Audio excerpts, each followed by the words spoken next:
क्या आपने कभी ऐसा महसूस किया है कि आप कोई भी शुभ कार्य शुरू करते हैं और उसमें अचानक कोई न कोई विघ्न या रुकावट आ जाती है?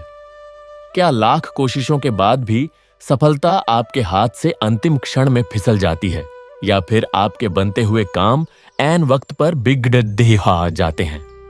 प्रिय दर्शक बंधु, आज का यह बुधवार कोई साधारण दिन नहीं है। यह प्रथम पूज्य, विघ्नहर्ता, रिद्धि सिद्धि के दाता और मंगल मूर्ति भगवान श्री गणेश जी का परम पावन दिवस है। शास्त्रों में स्पष्ट रूप से कहा गया है कि बुधवार के दिन जो भी व्यक्ति सच्ची श्रद्धा, नियम और अटूट विश्वास के साथ गजानन की यह पावन व्रत कथा सुनता है, उसके जीवन से बड़े विघ्न, दरिद्रता, मानसिक उलझनें, व्यापार में घाटा और विद्या में आ रही रुकावटें धीरे धीरे स्वयं शांत होने लगती हैं। एक पल ठहरकर अपने जीवन के संघर्षों की ओर देखिए। क्या आप मेहनत तो बहुत कर रहे हैं, पर उसका शुभ परिणाम नहीं मिल रहा? क्या घर में मांगलिक कार्यों में अकारण देरी हो रही है, या फिर बुद्धि सही समय पर सही निर्णय लेने में असमर्थ हो रही है? दर्शक बंधु, आज जब आप बुधवार के इस पावन दिन श्री गणेश जी की कथा सुनने बैठे हैं, तो यह मान लीजिए कि आपके जीवन के सभी विघ्नों के अंत का समय आ गया है। गौरीपुत्र गजानन केवल बुद्धि के देवता नहीं हैं, वे उस मंगलकारी ऊर्जा के प्रतीक हैं जो हर अमंगल को हर कर जीवन में शुभ और लाभ का संचार करती है। वक्रतुंड महाकाय सूर्यकोटि संप्रभ, निर्विघ्नं कुरु मे देव सर्वकार्येषु सर्वदा। आज की यह कथा केवल सुनने मात्र की कथा नहीं है।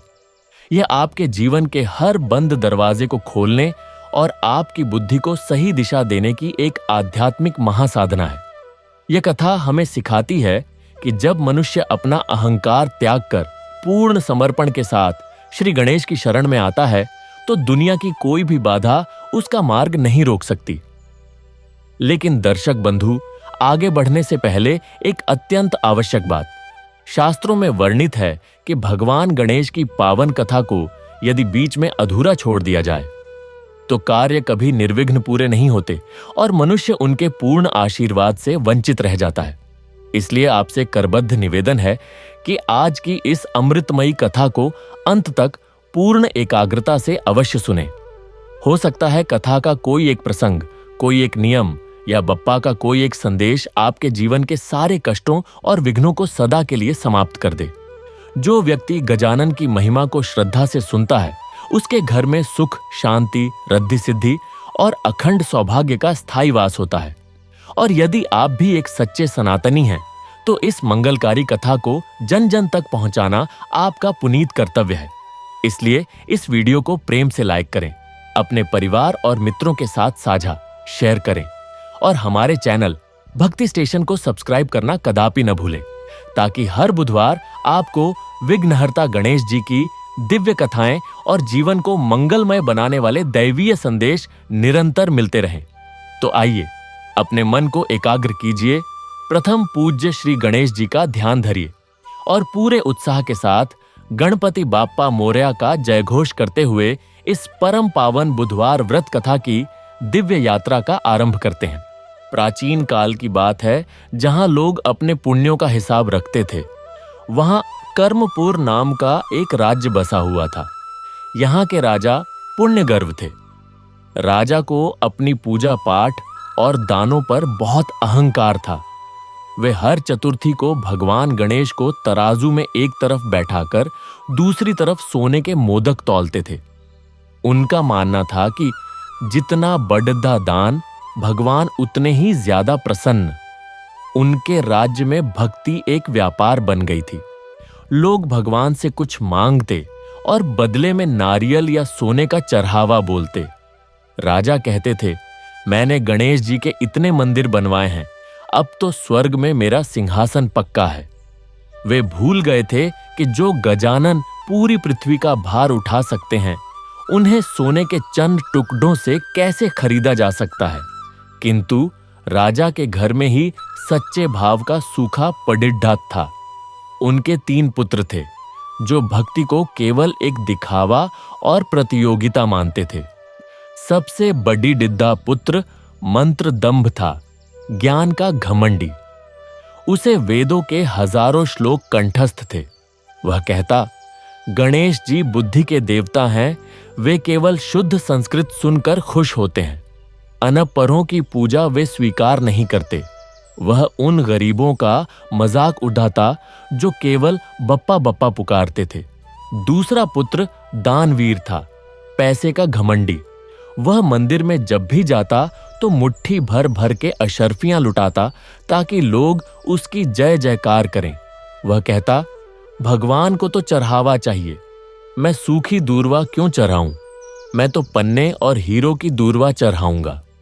तीसरा पुत्र तप कठोर था, शारीरिक कष्ट का घमंडी। वह कांटों पर सोता और हफ्तों भूखा रहता। उसे लगता था कि शरीर को जितना कष्ट दो, भगवान उतनी जल्दी मिलते हैं। वह कहता, मैं तपस्वी हूं, जो आराम से घर में बैठकर पूजा करते हैं वे सब पाखंडी हैं। राजा पुण्य गर्व अपने बेटों को देखकर फूल कर कुप्पा होते और प्रार्थना करते, हे लंबोदर, हे विनायक, मेरे बेटों जैसा कोई भक्त नहीं। एक ज्ञानी है, एक दानी है और एक तपस्वी है।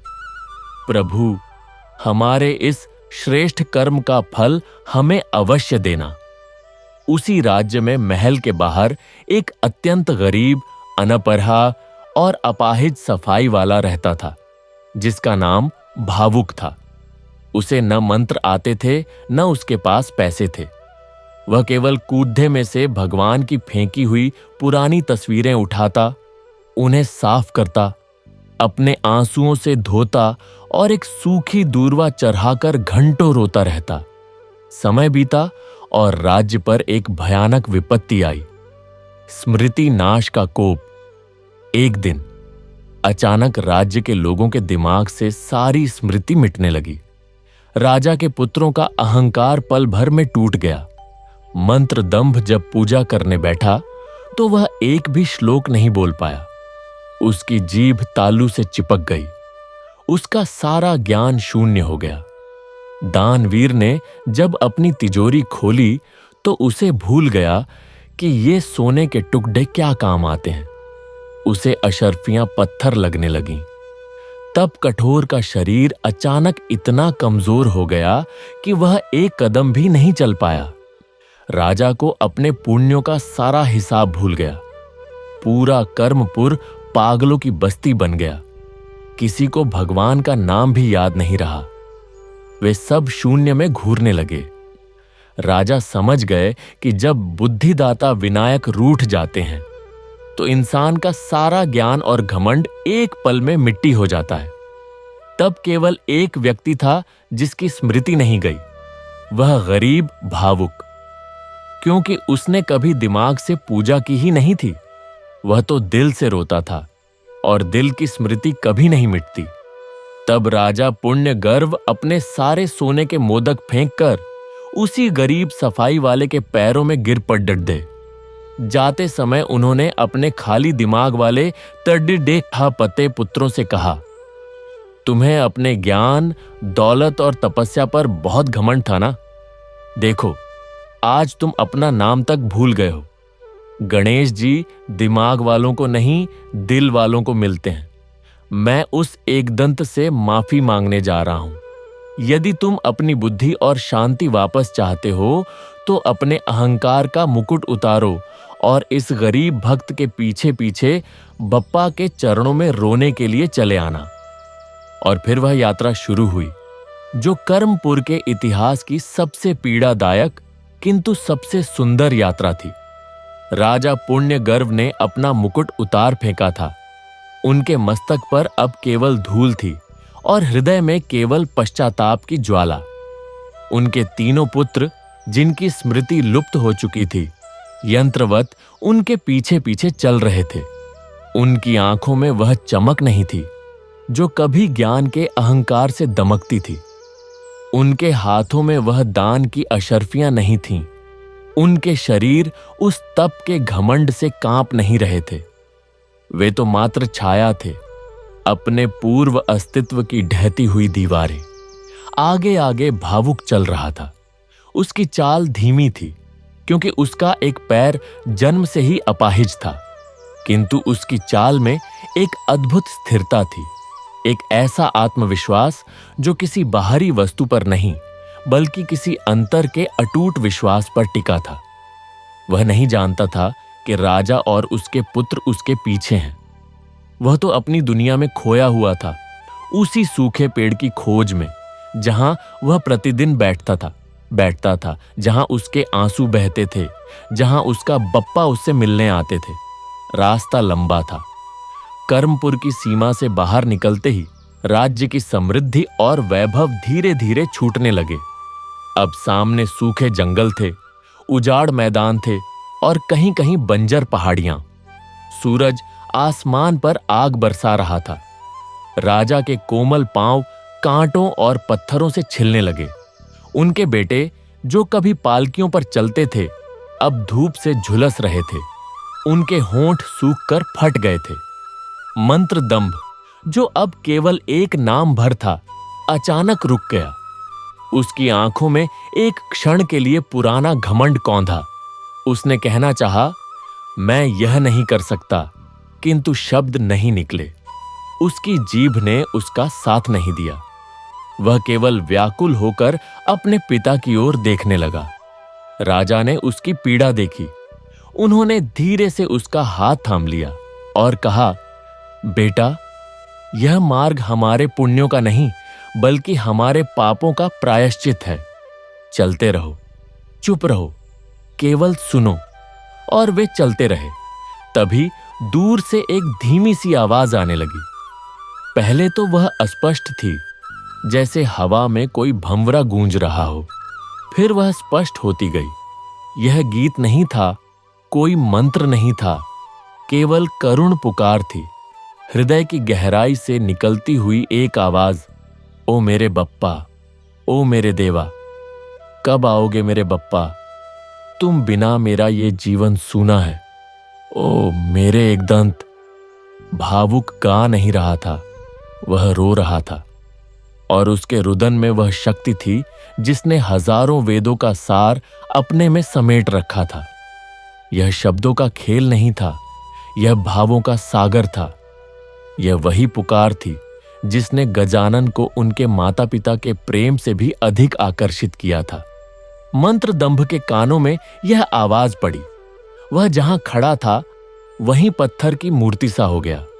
उसके मन ने उससे कहा, यह कोई शुद्ध संस्कृत नहीं है, यह कोई वैदिक मंत्र नहीं है, किंतु उसके हृदय ने, जो इतने वर्षों से बंद था, मानो पहली बार दस्तक दी। उसके नेत्रों के कोने गीले हो गए। उसने महसूस किया कि जो ज्ञान वह वर्षों से कंठस्थ कर रहा था, वह उसके हृदय को कभी इस तरह नहीं छू पाया था जैसे इस अनपढ़, अपाहिज व्यक्ति की यह टूटी फूटी पुकार छू रही थी। यह पुकार कोई मांग नहीं थी, कोई सौदा नहीं थी। यह तो मिलन की व्याकुलता थी, बिछोह की आग थी। यह कह रही थी, मुझे कुछ नहीं चाहिए, केवल तू दिख जा, तेरे दर्शन हो जाएं, बस। और तब पहली बार मंत्र दंभ के मुंह से बिना किसी प्रयास के एक शब्द निकला, बप्पा। उसकी आवाज फटी हुई थी, कांप रही थी। यह शास्त्रों का श्लोक नहीं था, यह एक टूटे हुए अहंकार की पहली सच्ची प्रार्थना थी। राजा ने अपने बड़े बेटे की ओर देखा और उनकी आंखों से आंसू बह निकले। उन्होंने देखा कि घमंड का जो कवच कभी अभेद्य था, उसमें भावुक के आंसुओं की एक बूंद ने दरार डाल दी थी। थोड़ा और आगे बढ़े तो रास्ते के किनारे एक सूखा हुआ कुआं दिखा। उसके पास एक कृषक आए। बीमार सा कुत्ता पड़ा था। उसकी आंखों में मृत्यु की छाया थी। उसका शरीर कांप रहा था और वह इतना दुर्बल था कि उठ भी नहीं पा रहा था। राजा के मंझले पुत्र दानवीर ने उस ओर देखा भी नहीं। उसे अब न दान का अर्थ याद था, न परोपकार का। वह तो बस यांत्रिक भाव से चले जा रहा था। किंतु भावुक वहां रुक गया। उसने अपनी झोली से निकालकर आधी सूखी रोटी का एक टुकड़ा निकाला। यही उसका एकमात्र भोजन था जो उसे कहीं से भिक्षा में मिला था। वह उस कुत्ते के पास गया, उसके सिर को धीरे से सहलाया, मानो किसी बच्चे को दुलार कर रहा हो, और फिर वह सूखी रोटी उसके मुंह के पास रख दी। उसकी आंखों में प्रेम था, करुणा थी और कुछ भी पाने की आशा नहीं थी। कुत्ते ने उसकी ओर कृतज्ञता से देखा और धीरे धीरे रोटी खाने लगा। यह दृश्य देखकर दानवीर के भीतर कुछ हिला। वह अपनी तिजोरियां याद करने लगा, जहां उसने अनगिनत अशर्फियां भरी थीं। उसे याद आया कि उसने कितने मंदिरों को स्वर्ण दान किया था, कितने ब्राह्मणों को भोज कराया था, किंतु वह सब दान देखने के लिए था, सुनने के लिए था, प्रशंसा के लिए था। उसके दान में कभी यह कोमलता नहीं थी, यह स्पर्श नहीं था, यह करुणा नहीं थी। उसने कभी किसी भूखे प्राणी के सिर पर हाथ नहीं रखा था। उसका दान तो एक सौदा था, मैं दूं और बदले में भगवान मुझे दें। उस क्षण उसे सच्चे दान का रहस्य समझ में आ गया। सच्चा दान वह नहीं जो हम देते हैं, बल्कि वह है जो हम बांटते हैं। सच्चा दान अहंकार का भोजन नहीं है, बल्कि किसी दूसरे की भूख का समाधान है। सच्चा दान सोने से नहीं, प्रेम से तौला जाता है। उसकी आंखों से भी आंसू निकल आए। उसने भावुक की ओर देखा, जो अब उस कुत्ते को छोड़कर आगे बढ़ रहा था, और उसे लगा कि यह व्यक्ति जिसके पास कुछ भी नहीं है, उसके पास सब कुछ है। तीसरा पुत्र, तब कठोर, अब तक मौन था। उसका शरीर इतना कमजोर हो चुका था कि वह बड़ी मुश्किल से कदम उठा पा रहा था। उसकी आंखों में पुरानी तपस्या का कोई अर्थ नहीं बचा था। वह सोच रहा था, मैंने कांटों पर लोट लगाई, मैंने महीनों व्रत किए, मैंने घोर तप किया, किंतु मुझे यहां क्यों लाना पड़ा? मेरे तप का फल कहां गया? तभी आगे चल रहा भावुक अचानक लड़खड़ा कर गिर पड़ा। उसका अपाहिज पैर उसे और सहारा नहीं दे पाया। वह जमीन पर गिर गया और उसके घुटने में गहरी चोट लग गई। खून बहने लगा। राजा ने दौड़कर उसे उठाना चाहा, किंतु भावुक ने उन्हें रोक दिया। वह स्वयं उठने की चेष्टा करने लगा। तभी उन्होंने देखा कि उसी रास्ते पर एक बूढ़ी स्त्री, जिसकी पीठ पर लकड़ियों का भारी गट्ठर था, बड़ी कठिनाई से आ रही थी। वह बूढ़ी थी, कमजोर थी और हर कदम पर उसके गिरने का डर था। भावुक, जो अभी अभी गिरा था, जिसके घुटने से खून बह रहा था, वह अपने दर्द को भूल गया। उसने देखा उस बूढ़ी मां का संघर्ष। वह धीरे धीरे उठा, लंगड़ाता हुआ उसके पास गया और बिना कुछ कहे उसके सिर से वह गट्ठर उतारकर अपने सिर पर रख लिया। उसने उस बूढ़ी मां का हाथ थामा और उसे सहारा देते हुए उस गट्ठर को लेकर अपने दर्द को भूलकर आगे बढ़ने लगा। तब कठोर वहीं पत्थर की तरह खड़ा हो गया। उसने अपने जीवन की तपस्या पर विचार किया। उसने शरीर को कष्ट दिया था, कांटों पर सोया था, लेकिन क्या इससे किसी का भला हुआ था? क्या उसकी तपस्या ने किसी बूढ़ी मां के आंसू पोंछे थे? क्या उसके कष्ट ने किसी की पीड़ा कम की थी? नहीं, उसका तप तो केवल अपने लिए था, अपने मैं को बड़ा दिखाने के लिए था। यहां यह व्यक्ति जो स्वयं अपाहिज है, जो स्वयं दर्द से कराह रहा है, वह किसी और के भार को उठा रहा है। यही सच्चा तप है, यही सच्चा योग है। दूसरे के दुहक में दौड़ जाना यही सबसे बड़ा कर्म है। तब कठोर के भीतर का पत्थर पिघल गया। वह उस दृश्य को देखता रहा और उसकी आंखों से अश्रुधारा बहने लगी। उसने अपने पिता की ओर देखा और उनके चरणों में गिरकर रुंधे गले से बोला, पिताश्री, मैं समझ गया। तपस्या का अर्थ शरीर को सुखाना नहीं है। तपस्या का अर्थ है अपने अहंकार को सुखा देना। राजा ने अपने तीनों पुत्रों को इस प्रकार टूटते, पिघलते और नया रूप धारण करते देखा। उनकी आंखों से अश्रुधारा अविरल बह रही थी। ये अश्रु दुह के नहीं थे, ये आनंद के थे, कृतज्ञता के थे। उन्होंने मन ही मन प्रार्थना की, हे गणेश, तूने हमें सही रास्ता दिखा दिया, तूने हमारे अंधेपन को दूर कर दिया। वे सब उसी गरीब भक्त के पीछे पीछे चलते रहे। अब उनके मन में कोई प्रश्न नहीं था, कोई शंका नहीं थी। वे केवल देख रहे थे, सुन रहे थे और सीख रहे थे। भावुक ने उस बूढ़ी मां को उसके घर तक पहुंचाया और फिर अपने रास्ते चल दिया। अब वह उस सूखे पेड़ की ओर जा रहा था जहां वह हर दिन जाता था। रास्ते में एक और अद्भुत घटना घटी। वे एक छोटे से गांव से गुजर रहे थे जहां कुछ बच्चे एक मंदिर के पास खेल रहे थे। बच्चे आपस में बातें कर रहे थे। एक बच्चा कह रहा था, मुझे पता है गणेश जी का एक दांत क्यों टूटा है, मेरी दादी ने बताया था।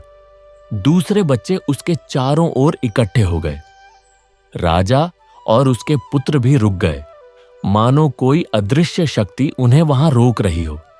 बच्चे ने कहना शुरू किया, बहुत समय पहले महर्षि वेदव्यास ने महाभारत की रचना करने का निश्चय किया। वह इतना बड़ा ग्रंथ था कि उसे लिखने के लिए किसी ऐसे लेखक की आवश्यकता थी जो बिना रुके, बिना थके उनके मुख से निकले हर श्लोक को लिखता चले। उन्होंने गणेश जी से प्रार्थना की। गणेश जी तुरंत राजी हो गए। उन्होंने कहा, ठीक है, मैं लिखूंगा, किंतु एक शर्त है, मैं तभी लिखूंगा जब आप बिना रुके बोलते जाएंगे। यदि आप रुके तो मैं लिखना बंद कर दूंगा। वेदव्यास जी ने भी एक शर्त रखी, ठीक है, किंतु आप जो भी लिखें उसे पूरी तरह समझकर ही लिखें। और फिर लेखन शुरू हुआ। वेदव्यास जी बोलते जाते, गणेश जी लिखते जाते। घंटों बीत गए, दिन बीत गए। वेदव्यास जी की गति अविरल थी और गणेश जी की लेखनी भी अविरल। किंतु एक समय ऐसा आया जब वेदव्यास जी को थोड़ा विराम चाहिए था, उन्हें सोचने का समय चाहिए था। उन्होंने देखा कि गणेश जी की लेखनी की गति असाधारण है और वह उनके विचारों की गति से भी तेज चल रही है। तब वेदव्यास जी ने एक युक्ति निकाली। उन्होंने एक बहुत ही कठिन और जटिल श्लोक की रचना की जिसका अर्थ बहुत गहरा था और उसे बोल दिया। गणेश जी ने उस श्लोक को लिखने से पहले उसका अर्थ समझने के लिए क्षण भर के लिए रुके और उसी क्षण वेदव्यास जी ने अपनी सांस ली, थोड़ा विश्राम पाया। इस प्रकार वेदव्यास जी बीच बीच में से में ऐसे कठिन श्लोक बोलते रहे और गणेश जी उनका अर्थ समझने के लिए जरा सा रुकते रहे, जिससे वेदव्यास जी को सांध्यता में सांस लेने का अवसर मिलता रहा। परंतु यह क्रम चलता रहा। लाखों श्लोक लिखे गए। तभी अचानक जिस कलम से गणेश जी लिख रहे थे वह टूट गई। वह साधारण कलम थी और इतने अधिक लेखन के बाद उसका टूटना स्वाभाविक था, लेकिन लेखन अधूरा था और वेदव्यास जी का वेग अभी भी जारी था। यदि लेखन रुका तो वेदव्यास जी की शर्त टूट जाती और महाभारत अधूरी रह जाती। यह देखकर वहां उपस्थित सभी देवी देवता चिंतित हो गए, किंतु गणेश जी एक क्षण भी नहीं हिचकिचाए। उन्होंने तत्काल अपने एक दांत को तोड़ा, उसे कलम बनाया और उसी से लिखना जारी रखा। उनके मस्तक से रक्त बह रहा था, किंतु उनके चेहरे पर मुस्कान थी। उनके लिए ऋषि का वचन पूरा करना, उस महान ग्रंथ को लिखना, संसार के ज्ञान को सुरक्षित रखना अपने शारीरिक सुख दुहक से कहीं अधिक महत्वपूर्ण था। उन्होंने अपने अंग को भी नहीं बचाया जब एक बड़े कार्य के लिए उसकी आवश्यकता थी।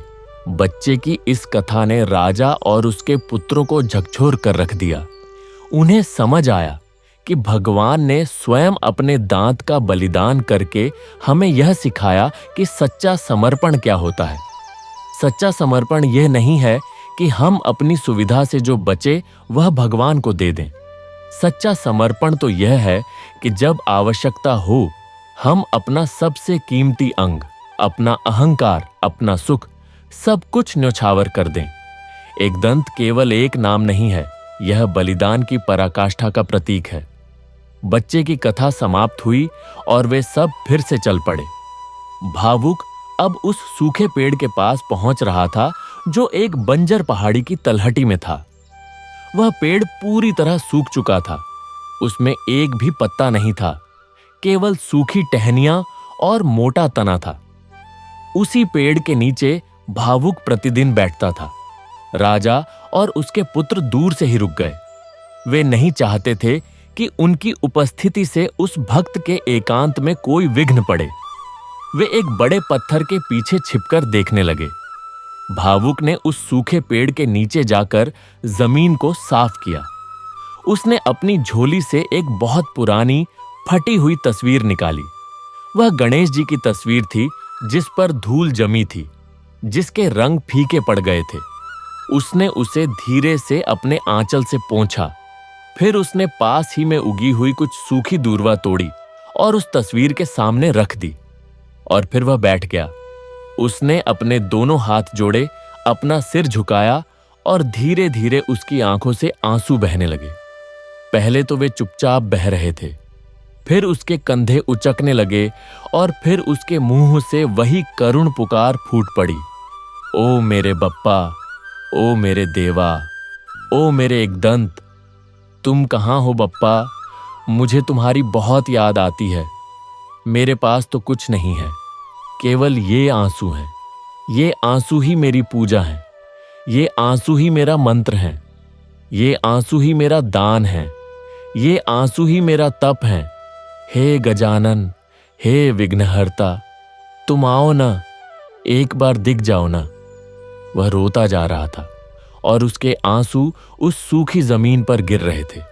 वहां सूखा था, उजाड़ था, किंतु उसके आंसुओं में एक अनोखी नमी थी, एक अलौकिक शक्ति थी। राजा और उसके पुत्र वहां छिपकर यह दृश्य देख रहे थे। उन्हें लग रहा था कि वे कोई अपराध देख रहे हैं, कोई गुप्त रहस्य देख रहे हैं। उन्होंने आज तक ऐसी पूजा नहीं देखी थी। उनके मंदिरों में घंटे बजते थे, शंख बजते थे, मंत्रों का घोष होता था, दीपमालाएं जलती थीं। यहां तो केवल मौन था, केवल आंसू थे, केवल करुण पुकार थी। किंतु इस पूजा में जो शक्ति थी, जो सच्चाई थी, वह उनके सारे भव्य आयोजनों में कभी नहीं थी। तभी चमत्कार हुआ। उस सूखे पेड़ के नीचे जहां भावुक के आंसू गिर रहे थे, वहां से एक मंद प्रकाश फूटने लगा। पहले तो वह बहुत धीमा था, जैसे कोई जुगनू अंधेरे में चमक रहा हो। फिर वह बढ़ता गया, फैलता गया। भावुक के आंसू जहां जहां गिर रहे थे, वहां वहां से यह दिव्य ज्योति निकल रही थी। धीरे धीरे वह ज्योति एक आकार लेने लगी। भावुक की आंखें बंद थीं, वह रो रहा था। उसे पता नहीं था कि उसके सामने क्या हो रहा है। उसके आंसू अब और भी अधिक बहने लगे, क्योंकि उसके हृदय की पीड़ा अपने चरम पर थी। और फिर उस ज्योति के केंद्र से एक स्वर गूंजा। वह स्वर इतना मधुर था, इतना करुणामय था, इतना स्नेहिल था कि उसे सुनते ही भावुक की आंखें खुल गईं। उसने सामने देखा और वह देखता ही रह गया। उसके सामने उसी सूखे पेड़ के नीचे एक बालक खड़ा था। उसके मस्तक पर सोने का मुकुट था, जिस पर माणिक्य जड़े थे। उसका मुख चंद्रमा के समान शीतल और दीप्तिमान था। उसकी दो आंखें नहीं, वरन सूर्य और चंद्रमा के समान दो दिव्य नेत्र थे। और उसके ललाट पर तीसरा नेत्र भी था, जो शिवांश का प्रतीक था। उसके 4 भुजाएं थीं। एक भुजा में परशु था, दूसरी में पाश, तीसरी में अंकुश और चौथी में वह वरद मुद्रा में थी, जो भक्तों को अभय प्रदान करती है। उसका एक दांत टूटा हुआ था, एक दंत, और वह मुस्कुरा रहा था। उस मुस्कान में इतनी करुणा थी, इतना स्नेह था कि पत्थर भी पिघल जाए। वह बालक धीरे से भावुक के पास आया। भावुक उठने की कोशिश कर रहा था, किंतु उसके पैर कांप रहे थे। तब उस बालक ने अपने छोटे छोटे कोमल हाथों से उसका सिर सहलाया। उसके स्पर्श मात्र से भावुक के समस्त दुहक, समस्त पीड़ा, समस्त अभाव एक पल में मिट गए। उसे लगा मानो उसके भीतर अपार शांति का, आनंद का सागर उमड़ रहा हो। उस बालक ने कहा, भावुक, मैं तुम्हारे आंसुओं से पिघलकर यहां आया हूं। मैंने तुम्हारी पुकार सुनी है, मैं तुमसे प्रसन्न हूं। भावुक रोते हुए बोला, बप्पा, मेरे बप्पा, आप आ गए। मैं जानता था आप एक दिन आओगे। मैंने तो आपको केवल अपने सपनों में देखा था, किंतु आज आप साक्षात मेरे सामने हैं। मेरा जीवन धन्य हो गया। गणेश जी ने उसे गले लगाया। उनके स्पर्श से भावुक का शरीर पवित्र हो गया। वह उनके चरणों में गिर पड़ा।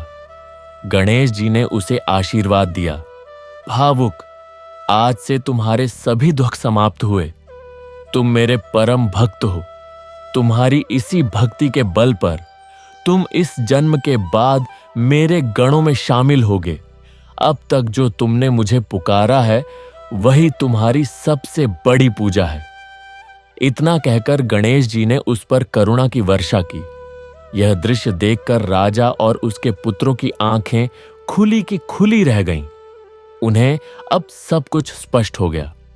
उन्होंने देखा कि यह गरीब, अपाहिज, अनपढ़ व्यक्ति भगवान को प्राप्त कर चुका है, जबकि वे अपने ज्ञान, दान और तप के बल पर भगवान को तौलने की कोशिश कर रहे थे।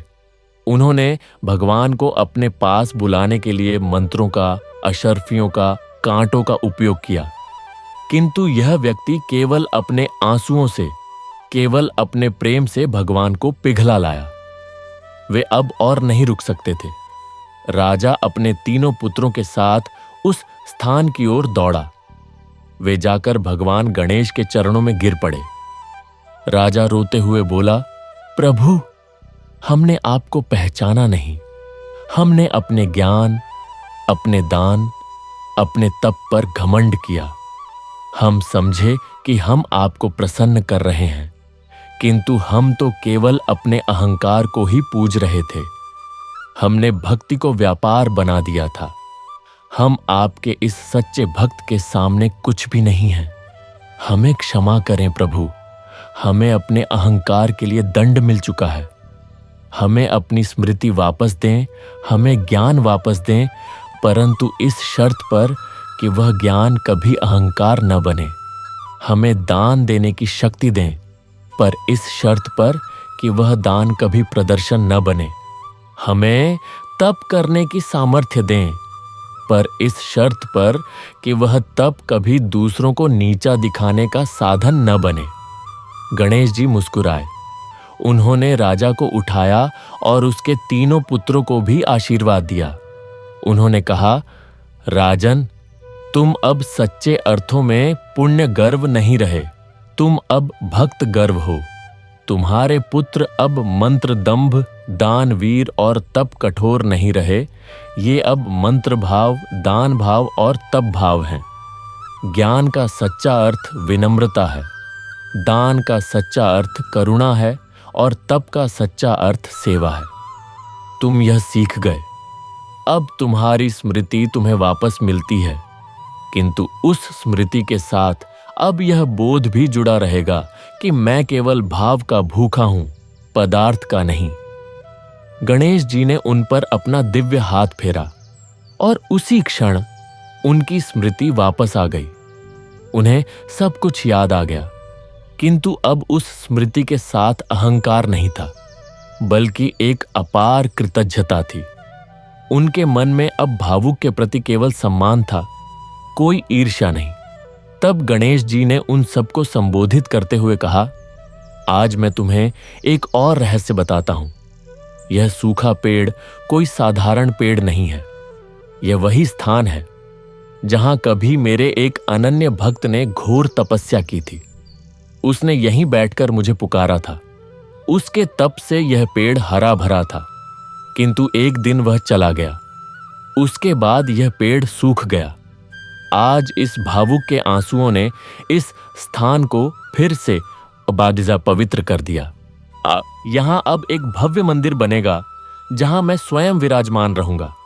और यह मंदिर केवल पत्थर और ईंटों से नहीं बनेगा, बल्कि इसकी नींव में भावुक के आंसू होंगे, जो इस मंदिर को हमेशा के लिए अडिग और पवित्र बनाए रखेंगे।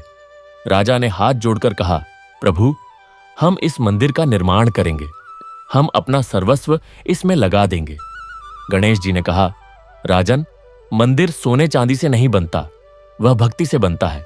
तुम इसके निर्माण में सहायता कर सकते हो, किंतु याद रखो, इस मंदिर का मुख्य पुजारी यह भावुक होगा। वही यहां मेरी पूजा करेगा। उसके आंसू ही यहां का मुख्य अर्घ्य होंगे। और जो भी भक्त यहां सच्चे भाव से आएगा, जो भी अपने अहंकार को त्याग कर मेरे इस सच्चे भक्त के समान केवल प्रेम और करुणा के आंसू बहाएगा, उसकी सभी मनोकामनाएं पूरी होंगी। मैं उसके सभी विघ्नों को हर लूंगा, क्योंकि मैं विघ्नहर्ता हूं। और उसके जीवन में नई बुद्धि का, नए भाग्य का, नए सुख का संचार करूंगा, क्योंकि मैं बुद्धि के देवता, प्रथम पूज्य सिद्धि विनायक हूं। इतना कहकर भगवान गणेश ने सबको आशीर्वाद दिया और अंतर्ध्यान हो गए। उस स्थान पर दिव्य प्रकाश और सुगंध बिखर गई। भावुक राजा और उसके पुत्र वहीं समाधि में डूब गए। समय बीता। उस सूखे पेड़ के नीचे एक भव्य मंदिर का निर्माण हुआ। राजा ने अपना सारा धन इस मंदिर के निर्माण में लगा दिया, किंतु इस बार उसके मन में कोई घमंड नहीं था। उसके तीनों पुत्रों ने स्वयं मजदूरों की तरह काम किया, पत्थर ढोए, रेत गारा किया, और उनके परिश्रम से वह मंदिर तैयार हुआ। मंदिर में भगवान गणेश की एक अद्भुत मूर्ति स्थापित की गई। वह मूर्ति एक दंत थी, जैसे भावुक ने उस दिन देखा था। मंदिर के मुख्य द्वार पर एक शिलालेख लगा था, जिस पर लिखा था, इस मंदिर की नींव में एक भक्त के आंसू हैं।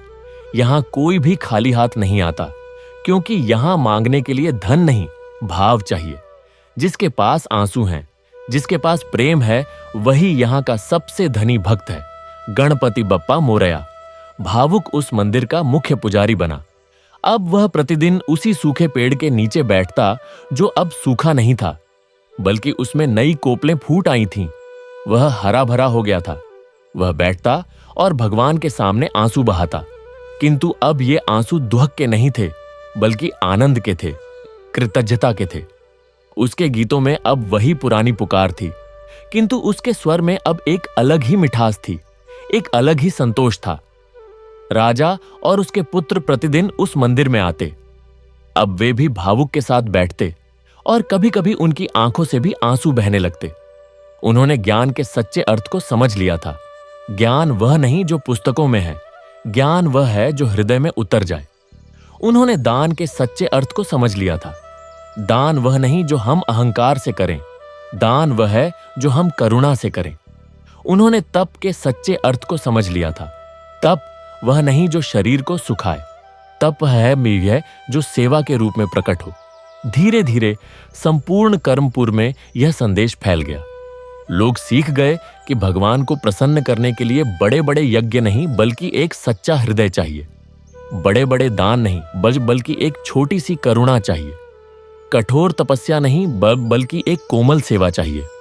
और सबसे बढ़कर भगवान तक पहुंचने का सबसे छोटा और सबसे सीधा रास्ता है प्रेम के आंसू, हृदय की पुकार, निस्वार्थ भाव। कथा यहीं समाप्त नहीं होती। यह कथा तो केवल एक शुरुआत है, एक मार्गदर्शन है। यह कथा हमें यह सिखाती है कि हमारे जीवन में यदि कोई कमी है, यदि कोई विघ्न है, यदि कोई दुहक है, तो उसका एक ही उपाय है, हृदय से पुकारो, अपने गणेश को पुकारो। वे जरूर सुनेंगे। वे तुम्हारे आंसू देखेंगे, वे तुम्हारी पीड़ा समझेंगे, और वे दौड़े चले आएंगे। उन्हें तुम्हारे सोने चांदी की नहीं, तुम्हारे आंसुओं की जरूरत है। उन्हें तुम्हारे मंत्रों की नहीं, तुम्हारे प्रेम की जरूरत है। उन्हें तुम्हारे कठोर व्रतों की नहीं, तुम्हारी कोमल सेवा की जरूरत है। गणपति बप्पा मोरया। गजानन भूतगणादि सेवितम। हे एकदंत, हे लंबोदर, हे विघ्नहर्ता, हम सबको सच्ची भक्ति का वरदान दो। हमारे जीवन से अहंकार का नाश करो।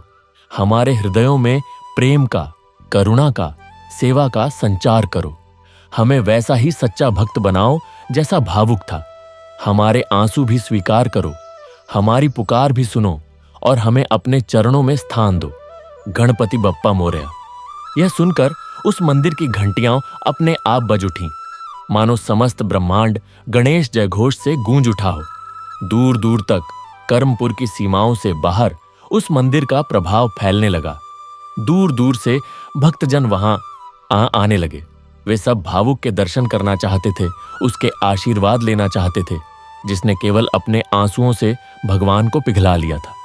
भावुक, जो कभी सबसे गरीब, सबसे तुच्छ समझा जाता था, अब सबसे पूज्य हो गया।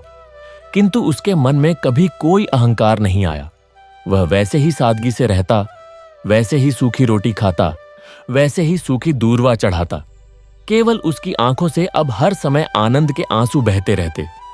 वे आंसू उसके लिए गंगा से भी पवित्र थे, और उन आंसुओं से उस मंदिर की भूमि हमेशा नम और पवित्र बनी रहती। समय बीतता गया। राजा पुण्यगर्व ने अपना राज्यभार अपने बेटों को सौंप दिया और स्वयं उस मंदिर में रहने लगा।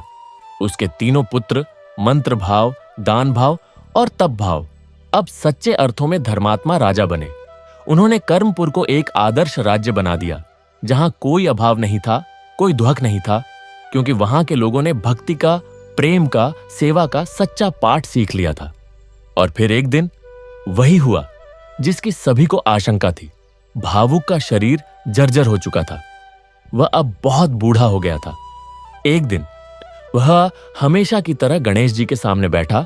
उसने सूखी दूर्वा चढ़ाई और फिर अपने आंसुओं से भगवान को नहलाने लगा।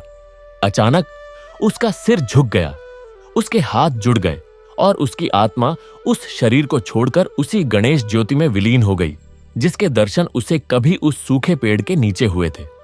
उसी क्षण मंदिर के गर्भगृह से एक दिव्य आवाज गूंजी, भावुक, मेरे पास आओ, तुम मेरे परम गण बनकर मेरे साथ ही निवास करोगे। सभी ने देखा कि मूर्ति के सामने से एक दिव्य प्रकाश उठा, जिसमें भावुक की आकृति थी, और वह उस प्रकाश में विलीन हो गई। उस दिन से उस मंदिर में जो भी भक्त सच्चे मन से आता है, उसे केवल गणेश जी के दर्शन नहीं होते, बल्कि कभी कभी उसे एक अपाहिज वृद्ध की छाया भी दिखाई देती है, जो गणेश जी के चरणों में बैठा है और उसकी आंखों से आंसू बह रहे हैं। यह देखकर भक्त समझ जाते हैं कि सच्ची भक्ति का यही प्रतिफल है, गणेश जी के चरणों में शाश्वत स्थान। इतना कहकर भगवान गणेश ने सबको आशीर्वाद दिया और अंतर्ध्यान हो गए। उस स्थान पर दिव्य प्रकाश और सुगंध बिखर गई। भावुक, राजा और उसके पुत्र वहीं समाधि में डूब गए। समय बीता। उस सूखे पेड़ के नीचे एक भव्य मंदिर का निर्माण हुआ। राजा ने अपना सारा धन इस मंदिर के निर्माण में लगा दिया, किंतु इस बार उसके मन में कोई घमंड नहीं था। उसके तीनों पुत्रों ने स्वयं मजदूरों की तरह काम किया, पत्थर ढोए, रेत गारा किया, और उनके परिश्रम से वह मंदिर तैयार हुआ। मंदिर में भगवान गणेश की एक अद्भुत मूर्ति स्थापित की गई। वह मूर्ति एक दंत थी, जैसे भावुक ने उस दिन देखा था। मंदिर के मुख्य द्वार पर एक शिलालेख लगा था, जिस पर लिखा था, इस मंदिर की नींव में एक भक्त के आंसू हैं। यहां कोई भी खाली हाथ नहीं आता, क्योंकि यहां मांगने के लिए धन नहीं, भाव चाहिए। जिसके पास आंसू हैं, जिसके पास प्रेम है, वही यहां का सबसे धनी भक्त है। गणपति बप्पा मोरिया। भावुक उस मंदिर का मुख्य पुजारी बना। अब वह प्रतिदिन उसी सूखे पेड़ के नीचे बैठता, जो अब सूखा नहीं था, बल्कि उसमें नई कोपलें फूट आई थीं। वह हरा भरा हो गया था। वह बैठता और भगवान के सामने आंसू बहाता, किंतु अब ये आंसू दुहक के नहीं थे, बल्कि आनंद के थे, कृतज्ञता के थे। उसके गीतों में अब वही पुरानी पुकार थी, किंतु उसके स्वर में अब एक अलग ही मिठास थी, एक अलग ही संतोष था। राजा और उसके पुत्र प्रतिदिन उस मंदिर में आते। अब वे भी भावुक के साथ बैठते और कभी कभी उनकी आंखों से भी आंसू बहने लगते। उन्होंने ज्ञान के सच्चे अर्थ को समझ लिया था। ज्ञान वह नहीं जो पुस्तकों में है, ज्ञान वह है जो हृदय में उतर जाए। उन्होंने दान के सच्चे अर्थ को समझ लिया था। दान वह नहीं जो हम अहंकार से करें, दान वह है जो हम करुणा से करें। उन्होंने तप के सच्चे अर्थ को समझ लिया था। तप वह नहीं जो शरीर को सुखाए, तप वह है जो सेवा के रूप में प्रकट हो। धीरे धीरे संपूर्ण कर्मपुर में यह संदेश फैल गया। लोग सीख गए कि भगवान को प्रसन्न करने के लिए बड़े बड़े यज्ञ नहीं, बल्कि एक सच्चा हृदय चाहिए। बड़े बड़े दान नहीं, बल्कि एक छोटी सी करुणा चाहिए। कठोर तपस्या नहीं, बल्कि एक कोमल सेवा चाहिए। और सबसे बढ़कर भगवान तक पहुंचने का सबसे छोटा और सबसे सीधा रास्ता है प्रेम के आंसू, हृदय की पुकार, निस्वार्थ भाव। कथा यहीं समाप्त नहीं होती। ये कथा तो केवल एक शुरुआत है, एक मार्गदर्शन है। ये कथा हमें यह सिखाती है कि हमारे जीवन में यदि कोई कमी है, यदि कोई विघ्न है, यदि कोई दुहक है, तो उसका एक ही उपाय है, हृदय से पुकारो। अपने गणेश को पुकारो, वे जरूर सुनेंगे। वे तुम्हारे आंसू देखेंगे, वे तुम्हारी पीड़ा समझेंगे और वे दौड़े चले आएंगे। उन्हें तुम्हारे सोने चांदी की नहीं, तुम्हारे आंसुओं की जरूरत है। उन्हें तुम्हारे मंत्रों की नहीं, तुम्हारे प्रेम की जरूरत है। उन्हें तुम्हारे कठोर व्रतों की नहीं, तुम्हारी कोमल सेवा की जरूरत है। गणपति बप्पा मोरया, गजानन भूत गणादि सेवितम। हे एकदंत, हे लंबोदर, हे विघ्नहर्ता, हम सबको सच्ची भक्ति का वरदान दो। हमारे जीवन से अहंकार का नाश करो। हमारे हृदयों में प्रेम का, करुणा का, सेवा का संचार करो। हमें वैसा ही सच्चा भक्त बनाओ जैसा भावुक था। हमारे आंसू भी स्वीकार करो, हमारी पुकार भी सुनो और हमें अपने चरणों में स्थान दो। गणपति बप्पा मोरया। यह सुनकर उस मंदिर की घंटियां अपने आप बज उठीं, मानो समस्त ब्रह्मांड गणेश जयघोष से गूंज उठा हो। दूर दूर तक, कर्मपुर की सीमाओं से बाहर, उस मंदिर का प्रभाव फैलने लगा। दूर दूर से भक्तजन वहां आने लगे। वे सब भावुक के दर्शन करना चाहते थे, उसके आशीर्वाद लेना चाहते थे, जिसने केवल अपने आंसुओं से भगवान को पिघला लिया था। भावुक, जो कभी सबसे गरीब, सबसे तुच्छ समझा जाता था, अब सबसे पूज्य हो गया। किंतु उसके मन में कभी कोई अहंकार नहीं आया। वह वैसे ही सादगी से रहता, वैसे ही सूखी रोटी खाता, वैसे ही सूखी दूर्वा चढ़ाता। केवल उसकी आंखों से अब हर समय आनंद के आंसू बहते रहते। वे आंसू उसके लिए गंगा से भी पवित्र थे और उन आंसुओं से उस मंदिर की भूमि हमेशा नम और पवित्र बनी रहती। समय बीतता गया। राजा पुण्यगर्व ने अपना राज्यभार अपने बेटों को सौंप दिया और स्वयं उस मंदिर में रहने लगा। उसके तीनों पुत्र मंत्र भाव, दान भाव और तप भाव अब सच्चे अर्थों में धर्मात्मा राजा बने। उन्होंने कर्मपुर को एक आदर्श राज्य बना दिया, जहां कोई अभाव नहीं था, कोई दुख नहीं था, क्योंकि वहां के लोगों ने भक्ति का, प्रेम का, सेवा का सच्चा पाठ सीख लिया था। और फिर एक दिन वही हुआ जिसकी सभी को आशंका थी। भावुक का शरीर जर्जर हो चुका था। वह अब बहुत बूढ़ा हो गया था। एक दिन वह हमेशा की तरह गणेश जी के सामने बैठा, उसने सूखी दूर्वा चढ़ाई और फिर अपने आंसुओं से भगवान को नहलाने लगा। अचानक उसका सिर झुक गया, उसके हाथ जुड़ गए और उसकी आत्मा उस शरीर को छोड़कर उसी गणेश ज्योति में विलीन हो गई, जिसके दर्शन उसे कभी उस सूखे पेड़ के नीचे हुए थे। उसी क्षण मंदिर के गर्भगृह से एक दिव्य आवाज गूंजी, भावुक, मेरे पास आओ, तुम मेरे परम गण बनकर मेरे साथ ही निवास करोगे। सभी ने देखा कि मूर्ति के सामने से एक दिव्य प्रकाश उठा, जिसमें भावुक की आकृति थी और वह उस प्रकाश में विलीन हो गई। उस दिन से उस मंदिर में जो भी भक्त सच्चे मन से आता है, उसे केवल गणेश जी के दर्शन नहीं होते, बल्कि कभी कभी उसे एक अपाहिज वृद्ध की छाया भी दिखाई देती है, जो गणेश जी के चरणों में बैठा है और उसकी आंखों से आंसू बह रहे हैं। यह देखकर भक्त समझ जाते हैं कि सच्ची भक्ति का यही प्रतिफल है, गणेश जी के चरणों में शाश्वत स्थान। लेकिन आज जो कथा मैं तुम्हें सुनाने जा रहा हूं, वह इस मंदिर में घटित एक और घटना है, जो उस दिव्य प्रकाश में विलीन हुए भावुक के बाद घटी। यह घटना उन सबको और गहराई में ले गई, जो सच्ची भक्ति का रहस्य जानना चाहते थे। उस दिन के बाद से मंदिर में एक अद्भुत परिवर्तन आ गया था। भावुक की भौतिक देह वहां नहीं थी, किंतु उसकी उपस्थिति वहां पहले से कहीं अधिक गहराई से महसूस की जाने लगी थी। लोग कहते थे कि जब वे गर्भगृह में जाते हैं तो उन्हें गणेश जी की मूर्ति के चरणों में एक धुंधली सी छाया दिखाई देती है, मानो कोई वृद्ध अपाहिज वहां बैठा हो और उसकी आंखों से अश्रुधारा अविरल बह रही हो।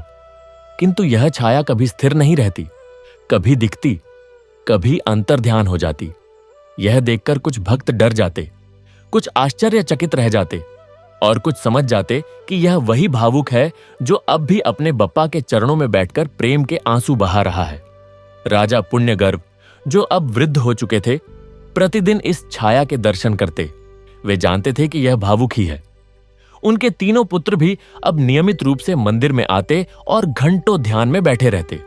एक दिन ऐसा हुआ कि संध्या का समय था। मंदिर में आरती की तैयारियां चल रही थीं। अचानक उस दिव्य छाया ने एक अलौकिक रूप धारण कर लिया।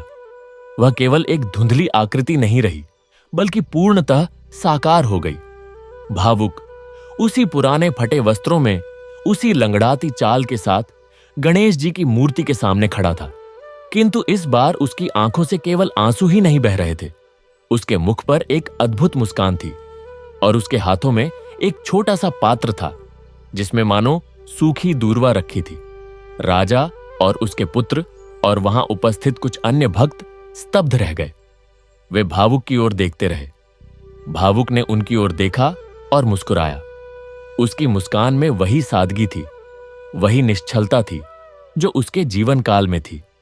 फिर उसने धीरे धीरे उस पात्र से सूखी दूर्वा निकाली और गणेश जी की मूर्ति पर अर्पित कर दी। और जैसे ही उसने दूर्वा अर्पित की, वह सूखी दूर्वा अचानक हरी भरी हो गई। उसमें नई कोपलें फूट आईं और उससे एक मधुर सुगंध फैल गई जिसने पूरे मंदिर को आच्छादित कर दिया। सभी भक्त विस्मय से देखते रहे। तब भावुक ने अपना मुख उनकी ओर घुमाया और बोला, भाइयों बहनों, तुम सब चिंतित न हो, मैं वही हूं भावुक। मैंने अपने बप्पा को पा लिया है। मैं अब उनके गणों में हूं। किंतु मुझे यहां आने की, तुम सबसे मिलने की, तुम सबको सच्ची भक्ति का मार्ग दिखाने की आज्ञा मेरे बप्पा ने दी है। तुम सबने मुझे अपने जीवन काल में बहुत प्रेम दिया। तुम सबने मुझे सम्मान दिया। आज मैं तुम सबको धन्यवाद देने आया हूं। राजा पुण्यगर्व ने हाथ जोड़कर कहा, भावुक, तुम तो हमारे गुरु हो।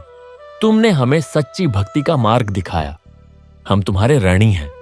भावुक ने विनम्रता से कहा, राजन, ऋणी तो मैं हूं आप सबका। आपने मुझे स्वीकार किया। परमात्मा तक पहुंचने का मार्ग बहुत सरल है, किंतु हम उसे जटिल बना लेते हैं। देखो ना, मेरे पास न ज्ञान था, न धन, न तप। मेरे पास केवल मेरे बप्पा के लिए एक प्यास थी, एक व्याकुलता थी, और उसी प्यास ने, उसी व्याकुलता ने उन्हें मेरी ओर खींच लिया।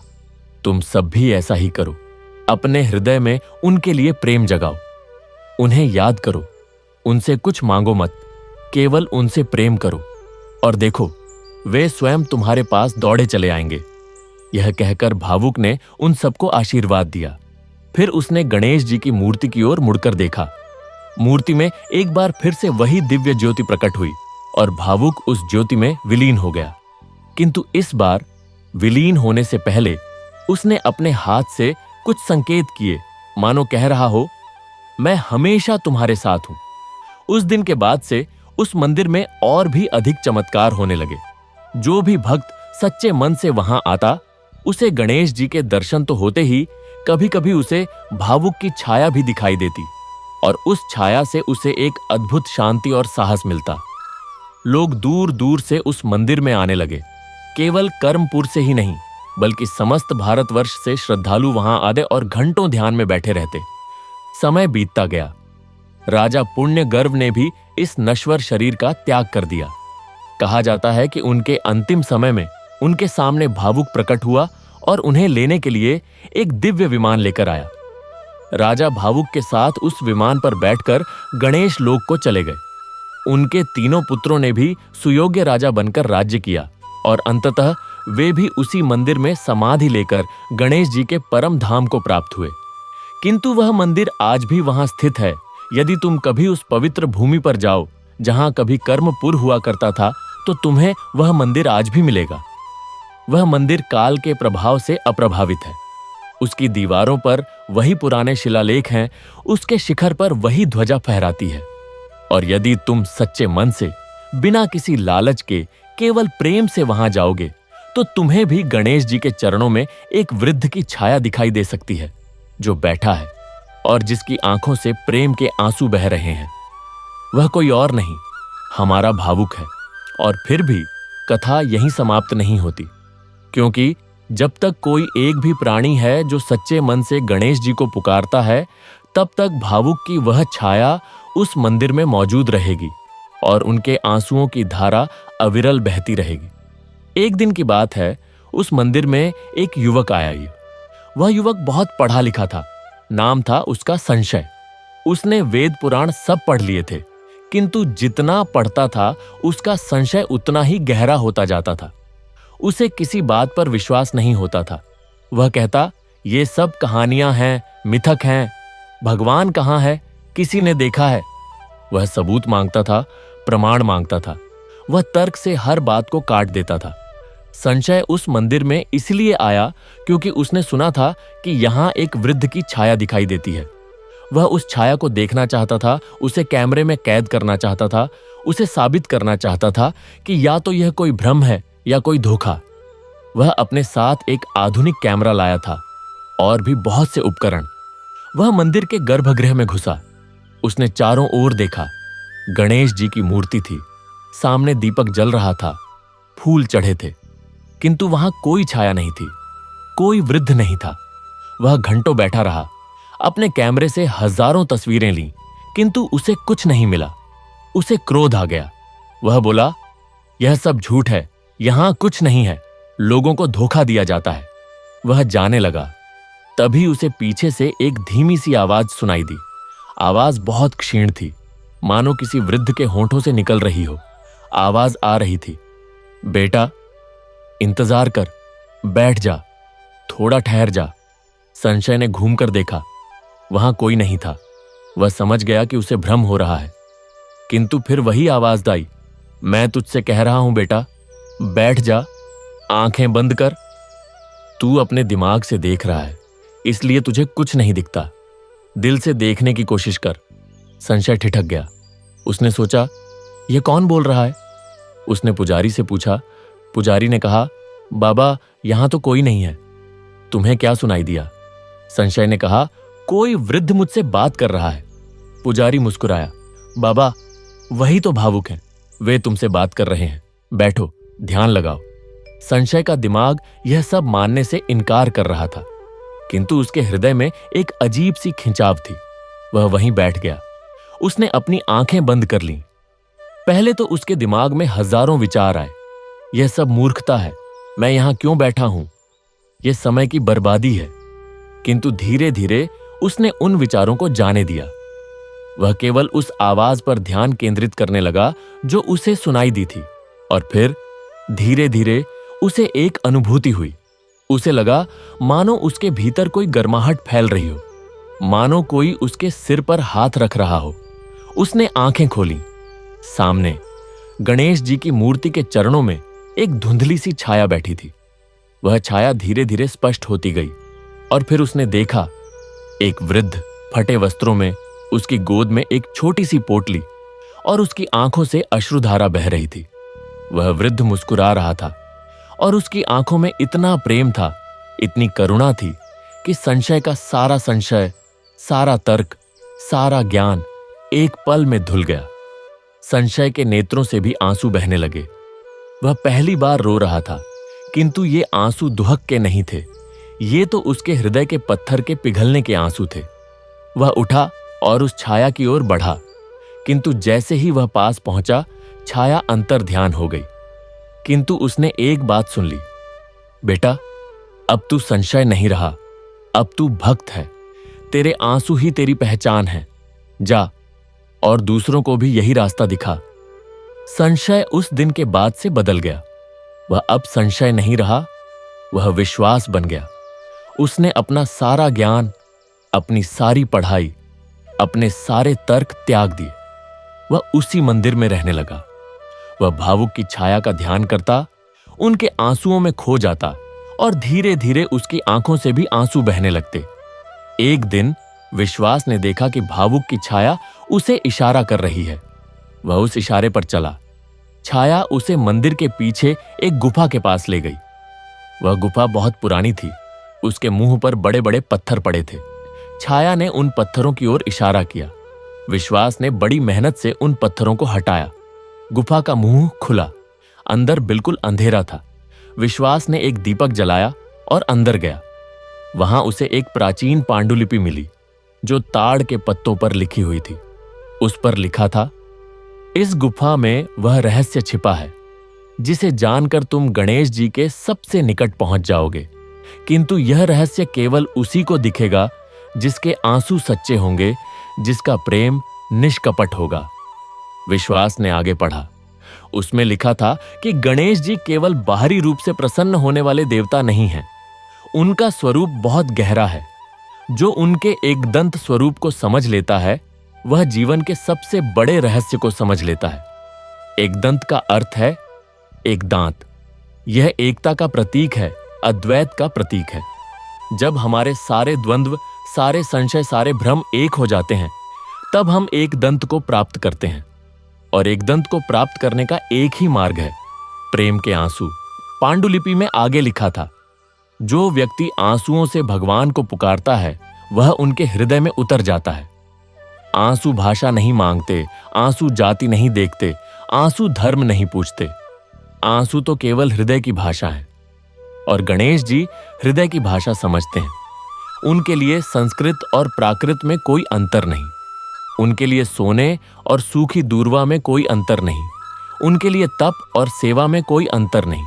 उनके लिए केवल एक चीज मायने रखती है, भाव, सच्चा भाव, निष्कपट भाव, निस्वार्थ भाव। विश्वास ने वह पांडुलिपि पढ़ी और उसके नेत्रों से अश्रुधारा फूट पड़ी। उसे लगा मानो सारा ब्रह्मांड उससे बातें कर रहा हो। उसे लगा मानो गणेश जी स्वयं उसे ज्ञान दे रहे हों। उसी क्षण उस गुफा में एक दिव्य प्रकाश फूटा। उस प्रकाश में भावुक की छाया नहीं बल्कि स्वयं गणेश जी प्रकट हुए। वे बाल रूप में थे। उनके मस्तक पर मुकुट था, उनकी सूंड में मोदक था और उनके एक दांत से दिव्य ज्योति निकल रही थी। उन्होंने विश्वास की ओर देखा और कहा, विश्वास, तूने मुझे पा लिया। तूने सच्चे मन से मुझे पुकारा। तेरे संशय तेरे आंसुओं में बह गए। अब तू मेरा सच्चा भक्त है। मैं तुझे वरदान देता हूं कि तू इस पांडुलिपि के ज्ञान को समस्त संसार में फैलाएगा। लोगों को बताएगा कि मैं केवल बुद्धि का देवता नहीं हूं, मैं प्रेम का देवता हूं। मैं केवल विघ्नों को हरने वाला नहीं हूं, मैं हृदयों को पिघलाने वाला हूं। विश्वास ने गणेश जी के चरणों में गिरकर प्रार्थना की, प्रभु, मैं यह कार्य अवश्य करूंगा, किंतु मुझे एक और वरदान दीजिए। मुझे यहां इस मंदिर में भावुक के साथ रहने दीजिए। मुझे उनके आंसुओं का साक्षी बने रहने दीजिए। गणेश जी मुस्कुराए। उन्होंने कहा, तथास्तु, तू यहां रहेगा और जब तेरा समय आएगा तू भी भावुक की तरह मेरे गणों में शामिल होगा। तब तक तू यहां बैठकर मेरा नाम जप और जो भी तेरे पास आए उसे सच्ची भक्ति का मार्ग दिखा। इतना कहकर गणेश जी अंतर्ध्यान हो गए। विश्वास उस गुफा से बाहर आया। उसने देखा कि मंदिर के चारों ओर एक अद्भुत परिवर्तन आ गया है। वहां के वृक्ष हरे भरे हो गए हैं, फूल खिल गए हैं और हवा में एक मधुर सुगंध बह रही है। वह समझ गया कि यह गणेश जी की कृपा का प्रभाव है। उस दिन से विश्वास उस मंदिर का मुख्य पुजारी बन गया। वह प्रतिदिन भावुक की छाया के साथ बैठता और दोनों की आंखों से प्रेम के आंसू बहते रहते। लोग दूर दूर से उस मंदिर में आते, विश्वास के दर्शन करते और उससे सच्ची भक्ति का मार्ग पूछते। विश्वास उन सबको वही सिखाता, भगवान को पाने के लिए कुछ मत करो, केवल उनसे प्रेम करो, केवल उनके लिए रो। तुम्हारे आंसू ही तुम्हारी सबसे बड़ी पूजा है। धीरे धीरे उस मंदिर की ख्याति समस्त लोकों में फैल गई। देवता भी वहां आने लगे। कहा जाता है कि एक बार स्वर्ग के राजा इंद्र भी वहां आए थे।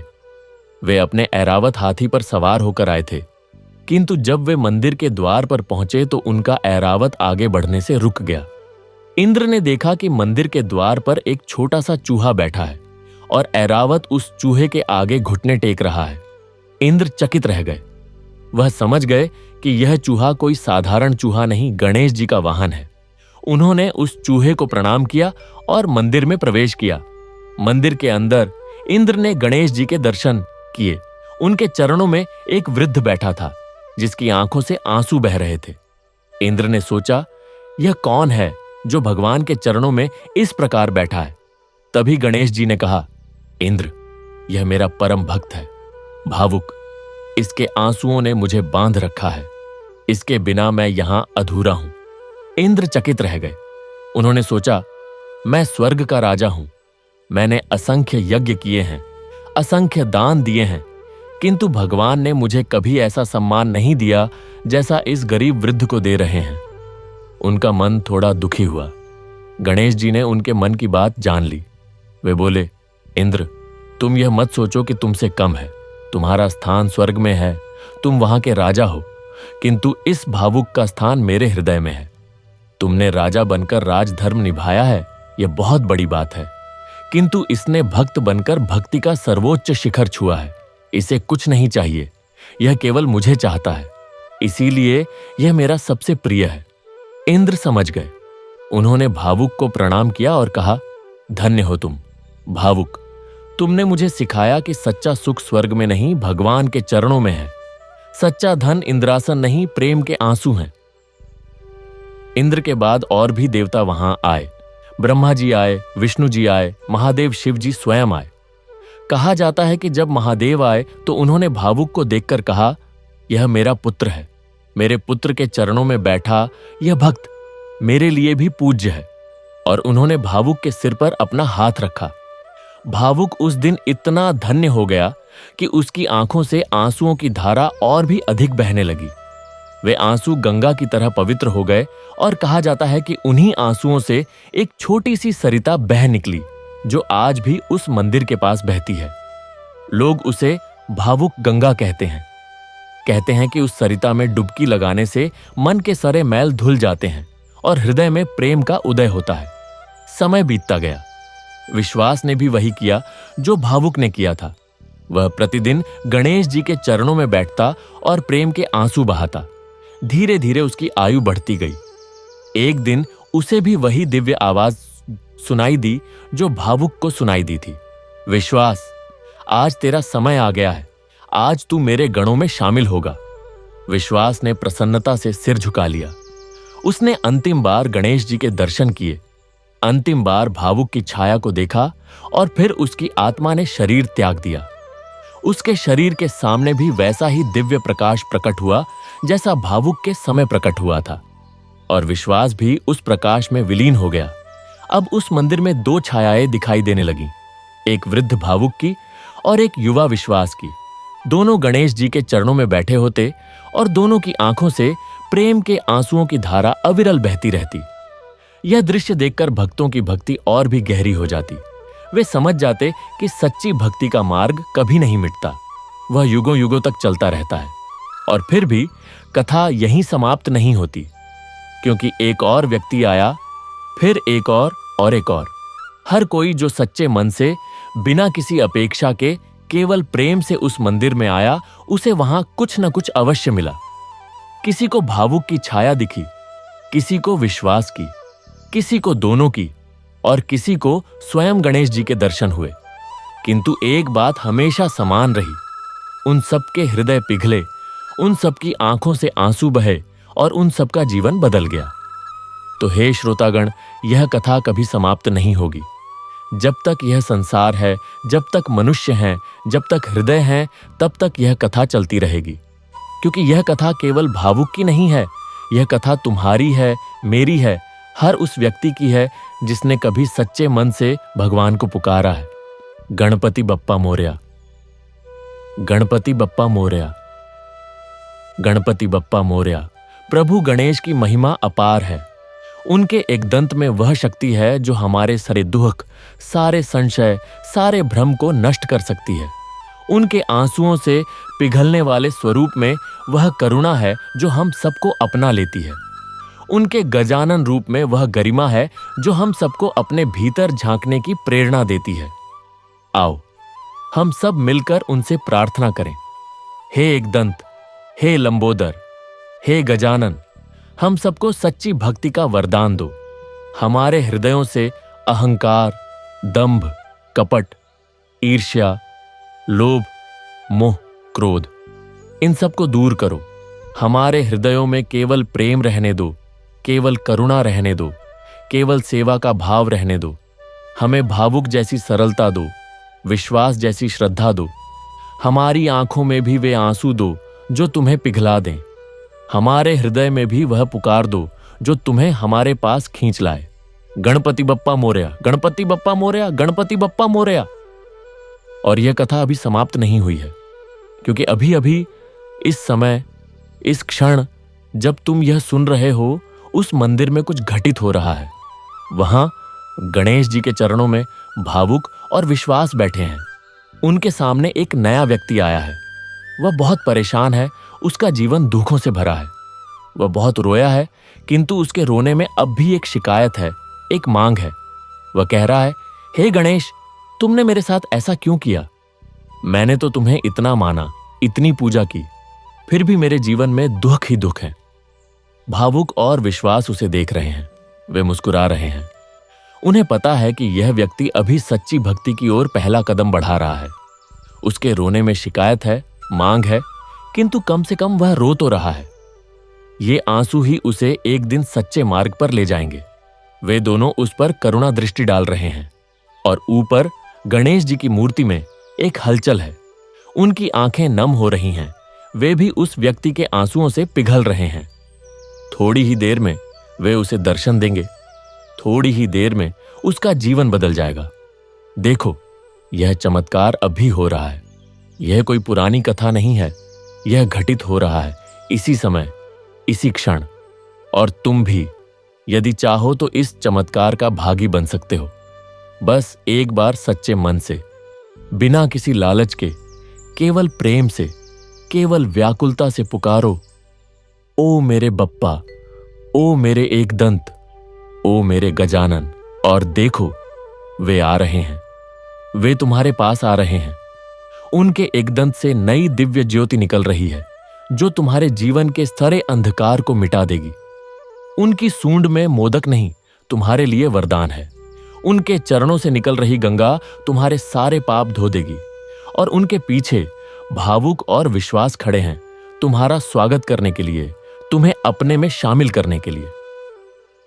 गणपति बप्पा मोरया, गणपति बप्पा मोरया, गणपति बप्पा मोरया।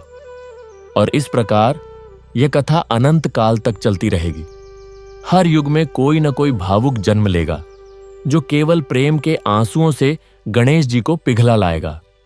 हर युग में कोई न कोई विश्वास होगा, जो संशय से मुक्त होकर भक्ति के मार्ग पर चलेगा।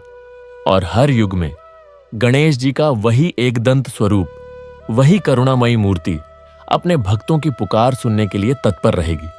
क्योंकि गणेश जी कभी नहीं बदलते, उनका प्रेम कभी नहीं बदलता, उनकी करुणा कभी नहीं सूखती। वे वही हैं, आदि, अनंत, अजेय, अविनाशी।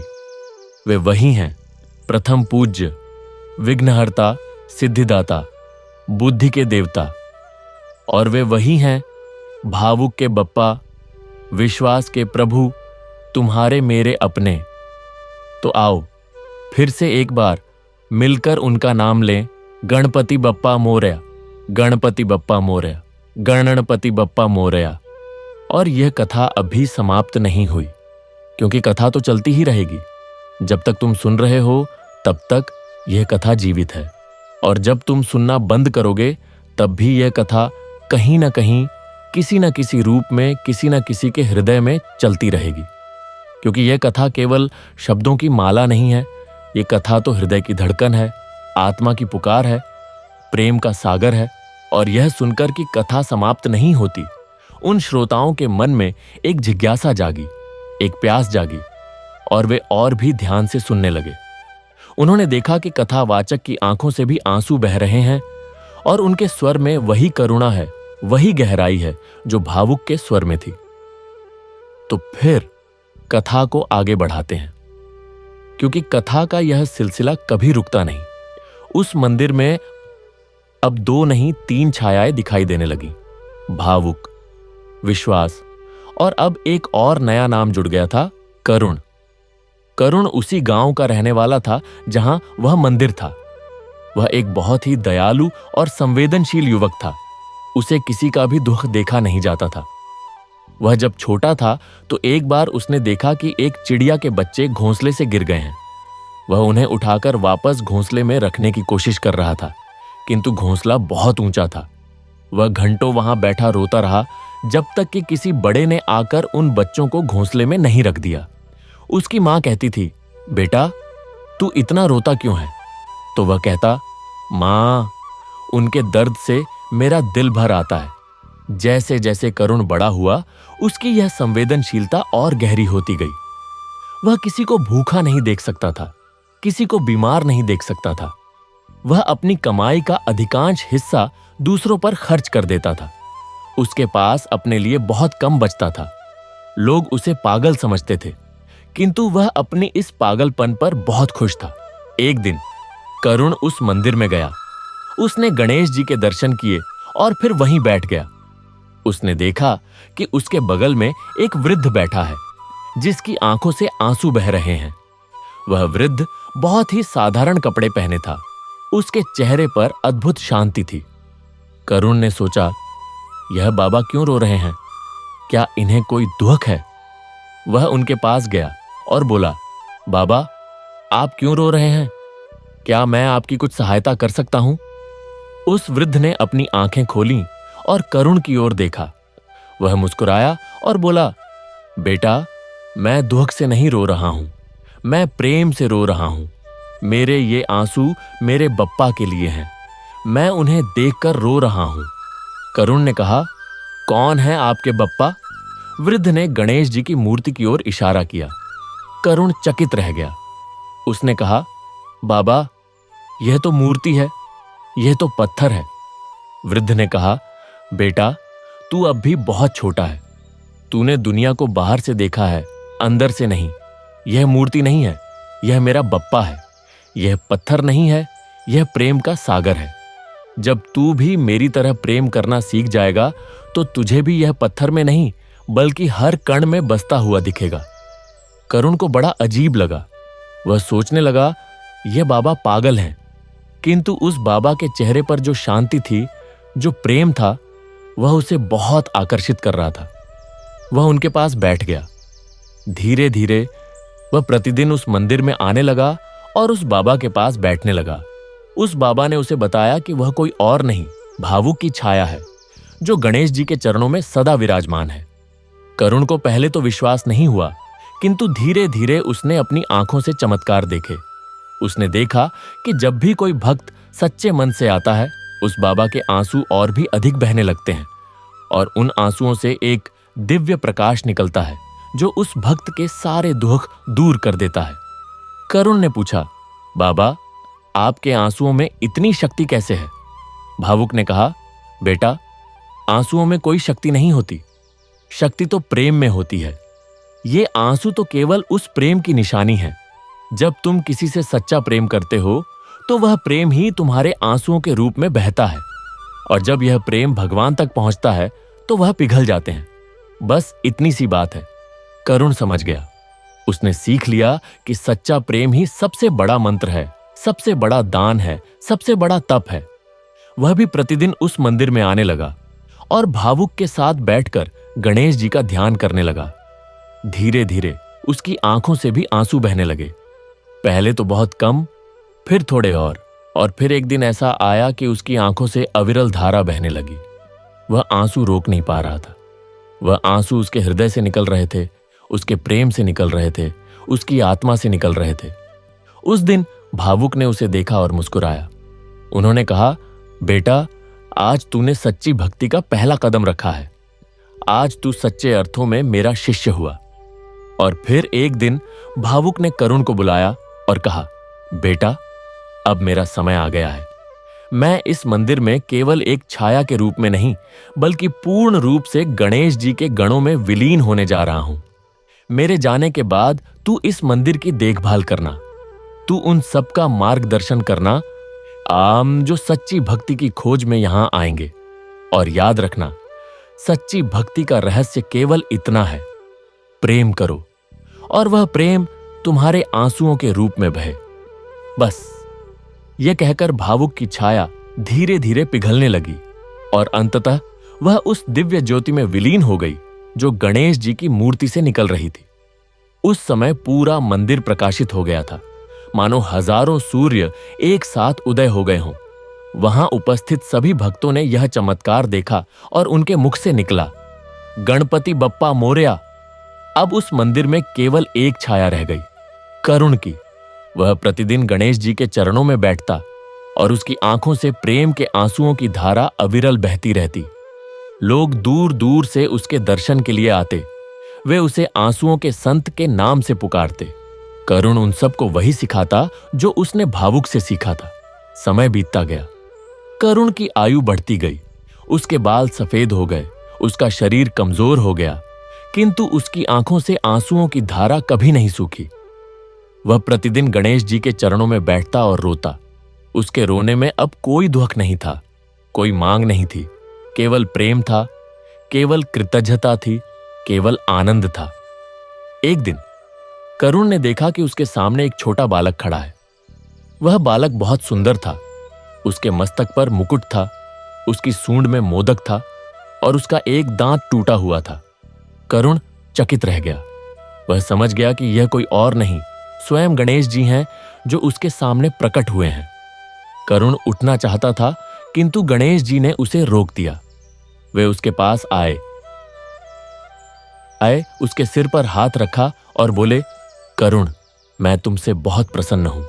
तुमने भावुक से सीखा और उससे भी आगे बढ़ गए। तुमने केवल प्रेम ही नहीं किया, बल्कि उस प्रेम को करुणा का रूप दे दिया। तुम्हारा नाम ही तुम्हारी पहचान है, करुण। तुमने अनगिनत लोगों की सेवा की है, उनके दुहक बांटे हैं, उनके आंसू पोंछे हैं। आज मैं तुम्हें वरदान देता हूं कि तुम भी मेरे गणों में शामिल होगे और तुम्हारी यह करुणा सदा सदा के लिए अमर रहेगी। करुण के नेत्रों से अश्रुधारा और भी अधिक बहने लगी। उसने कहा, प्रभु, मैं कुछ नहीं मांगता। मुझे बस यही चाहिए कि मैं आपके चरणों में बैठकर सदा रोता रहूं। मेरे ये आंसू कभी ना सूखें। गणेश जी मुस्कुराए। उन्होंने कहा, तथास्तु, तुम्हारे आंसू कभी नहीं सूखेंगे और जो भी सच्चे मन से तुम्हारे पास आएगा उसे भी तुम्हारे आंसुओं का आशीर्वाद मिलेगा। इतना कहकर गणेश जी अंतर्ध्यान हो गए। करुण वहीं बैठा रहा। उसकी आंखों से आंसुओं की धारा अविरल बहती रही और फिर एक दिन उसका शरीर भी ढल गया। वह गणेश जी के चरणों में ही लेट गया और उसकी आत्मा ने शरीर त्याग दिया। उसके शरीर के सामने भी वही दिव्य प्रकाश प्रकट हुआ और करुण भी उस प्रकाश में विलीन हो गया। अब उस मंदिर में 3 छायाएं दिखाई देने लगीं, भावुक, विश्वास और करुण। तीनों गणेश जी के चरणों में बैठे होते और तीनों की आंखों से प्रेम के आंसुओं की धारा अविरल बहती रहती। यह दृश्य देखकर भक्तों की भक्ति और भी गहरी हो जाती। वे समझ जाते कि सच्ची भक्ति का मार्ग कभी नहीं मिटता, वह युगों युगों तक चलता रहता है और हर युग में कोई ना कोई भावुक, कोई ना कोई विश्वास, कोई ना कोई करुण जन्म लेता है जो इस मार्ग को और अधिक प्रकाशित करता है। और फिर भी कथा यहीं समाप्त नहीं होती, क्योंकि अभी और भी बहुत कुछ कहना बाकी है। अभी और भी बहुत से रहस्य उजागर होने बाकी हैं। अभी और भी बहुत से चमत्कार घटित होने बाकी हैं। उस मंदिर के आसपास एक छोटा सा गांव बस गया था। उस गांव के लोग उस मंदिर की महिमा से भली भांति परिचित थे। वे प्रतिदिन मंदिर में आते, गणेश जी के दर्शन करते और उन तय ओनार और बुबरून तंबादे तीन छायाओं को देखकर अपने जीवन को धन्य समझते। उस गांव में एक बूढ़ी माई रहती थी जिसका नाम था गौरी। वह बहुत गरीब थी। उसका कोई नहीं था। उसका एक ही सहारा था, गणेश जी का यह मंदिर। वह प्रतिदिन मंदिर आती, सफाई करती, दीपक जलाती और घंटों बैठकर गणेश जी का ध्यान करती। उसकी आंखों से भी अक्सर आंसू बहते थे, किंतु वह नहीं जानती थी कि यही सच्ची भक्ति है। एक दिन गौरी माई बहुत बीमार पड़ गईं। वह उठ भी नहीं पा रही थी। उन्होंने मन ही मन गणेश जी को याद किया। उन्होंने कहा, बप्पा, मैं तुम्हारे दर्शन के लिए तरस रही हूं। मैं नहीं आ पा रही हूं, तुम ही मेरे पास आ जाओ। उस रात गौरी माई ने सपना देखा कि 3 व्यक्ति उनके पास आए। एक वृद्ध था, एक युवा था और एक मध्य आयु का था। तीनों के चेहरे पर अद्भुत शांति थी और तीनों की आंखों से आंसू बह रहे थे। उन्होंने गौरी माई के सिर पर हाथ रखा। उनके स्पर्श मात्र से गौरी माई की सारी बीमारी दूर हो गई। वह चकित रह गईं। उन्होंने पूछा, आप कौन हैं? उन तीनों ने एक साथ कहा, हम वही हैं जो तुम्हारे बप्पा के चरणों में बैठे रहते हैं। हम भावुक हैं, हम विश्वास हैं, हम करुण हैं। तुमने सच्चे मन से बप्पा को पुकारा, इसलिए हम तुम्हारे पास आए। तुम्हारी बीमारी दूर हो गई। कल से तुम फिर से मंदिर आ सकती हो। गौरी माई की आंखें खुल गईं। वह स्वस्थ हो गई थीं। वह उठकर बैठ गईं। उन्होंने देखा कि उनके कमरे में एक दिव्य सुगंध फैली हुई है। वह समझ गईं कि यह कोई चमत्कार है, उनके बप्पा का चमत्कार है। अगली सुबह गौरी माई मंदिर गईं। उन्होंने गणेश जी के दर्शन किए और फिर उन 3 छायाओं को देखा। वे तीनों मुस्कुरा रहे थे। गौरी माई ने उन्हें प्रणाम किया और कहा, धन्यवाद आप सबका, आपने मेरी रक्षा की। उस दिन के बाद से गौरी माई की भक्ति और भी गहरी हो गई।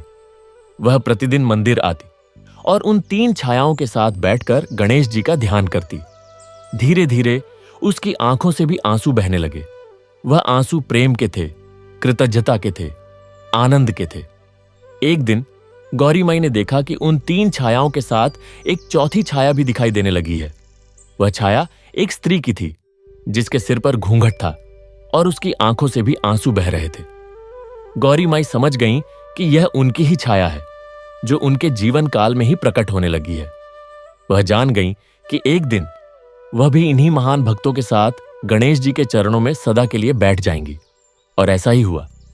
जब गौरी माई का समय आया तो वह मंदिर में ही गणेश जी के चरणों में लेट गईं और उनकी आत्मा ने शरीर त्याग दिया। उनके शरीर के सामने भी वही दिव्य प्रकाश प्रकट हुआ और गौरी माई भी उस प्रकाश में विलीन हो गईं। अब उस मंदिर में 4 छायाएं दिखाई देने लगीं, भावुक, विश्वास, करुण और गौरी। चारों गणेश जी के चरणों में बैठे होते और चारों की आंखों से प्रेम के आंसुओं की धारा अविरल बहती रहती। यह दृश्य देखकर भक्तों की भक्ति और भी गहरी हो जाती। वे समझ जाते कि सच्ची भक्ति में न जाति का बंधन है, न लिंग का भेद, न आयु का कोई प्रश्न। सच्ची भक्ति तो सबके लिए खुली है। जो भी सच्चे मन से आएगा उसे यहां स्थान मिलेगा। और फिर भी कथा यहीं समाप्त नहीं होती, क्योंकि अभी और भी बहुत कुछ कहना बाकी है। अभी और भी बहुत से रहस्य उजागर होने बाकी हैं। अभी और भी बहुत से चमत्कार घटित होने बाकी हैं। उस मंदिर की ख्याति अब समस्त भारतवर्ष में फैल गई थी। दूर दूर से भक्तजन वहां आते। वे उन 4 छायाओं के दर्शन करते और उनसे प्रेरणा पाकर अपने जीवन को बदल लेते। उस मंदिर में एक और अद्भुत बात थी। वहां कोई भी खाली हाथ नहीं जाता था। जो भी सच्चे मन से आता उसे कुछ न कुछ अवश्य मिलता। किसी को धन मिलता, किसी को स्वास्थ्य, किसी को संता, किसी को ज्ञान, किसी को शांति। किंतु सबसे बड़ी देन जो उस मंदिर से मिलती थी वह थी प्रेम। वहां से लौटने वाला हर व्यक्ति अपने भीतर प्रेम की एक अद्भुत अनुभूति लेकर जाता। एक बार उस मंदिर में एक बड़ा विद्वान आया। उसने वेदों का गहन अध्ययन किया था। उसे सभी शास्त्र कंठस्थ थे। उसने सोचा, मैं तो बहुत बड़ा ज्ञानी हूं, मैं इन अनपढ़ लोगों को ज्ञान दूंगा। वह मंदिर में गया और वहां उन 4 छायाओं को देखा। वह हंसा और बोला, ये कौन लोग हैं? ये तो केवल छायाएं हैं, इनमें कोई शक्ति नहीं। मैं तो साक्षात गणेश जी से बात करूंगा। उसने गणेश जी की मूर्ति के सामने बैठकर संस्कृत में घंटों स्तोत्र पढ़े। उसने बहुत अच्छा ज्ञान बखाना, किंतु उसे कुछ अनुभव नहीं हुआ। वह निराश हो गया। वह सोचने लगा, यह मंदिर तो बिल्कुल साधारण है, यहां कुछ खास नहीं है। वह जाने लगा। तभी उसने देखा कि उन 4 छायाओं में से एक भावुक उसे इशारा कर रहा है। भावुक ने उसे पास बुलाया और कहा, विद्वान, तुमने बहुत अच्छे स्तोत्र पढ़े, तुम्हारा ज्ञान अद्भुत है, किंतु तुमने वह सब केवल अपने मुंह से पढ़ा, अपने दिल से नहीं। तुम्हारे शब्दों में प्रेम नहीं था, केवल अहंकार था। यदि तुम सच्चे मन से बस एक बार बप्पा कहकर पुकारते तो तुम्हें सब कुछ मिल जाता। विद्वान चकित रह गया। उसने कहा, क्या केवल बप्पा कहने से सब कुछ मिल जाता है? भावुक ने कहा, हां, यदि वह बप्पा तुम्हारे हृदय से निकले, यदि उसमें तुम्हारा सारा प्रेम, तुम्हारी सारी श्रद्धा, तुम्हारा सारा समर्पण हो तो हां। एक सच्चा बप्पा हजारों संस्कृत स्तोत्रों से अधिक शक्तिशाली है। विद्वान को अपनी गलती का एहसास हुआ। उसने भावुक के चरण छुए और कहा, बाबा मुझे क्षमा करें, मैं अहंकार में था, अब मैं समझ गया। उसने गणेश जी के सामने बैठकर अपनी आंखें बंद कीं और केवल एक शब्द कहा, बप्पा। और वह शब्द उसके हृदय की गहराई से निकला था, उसकी आत्मा की गहराई से निकला था। उसके नेत्रों से आंसू बहने लगे और उसी क्षण उसने गणेश जी के दर्शन किए। वे उसके सामने प्रकट हुए और बोले, विद्वान, तुम्हें सच्चा ज्ञान मिल गया, अब तुम सच्चे अर्थों में विद्वान हो।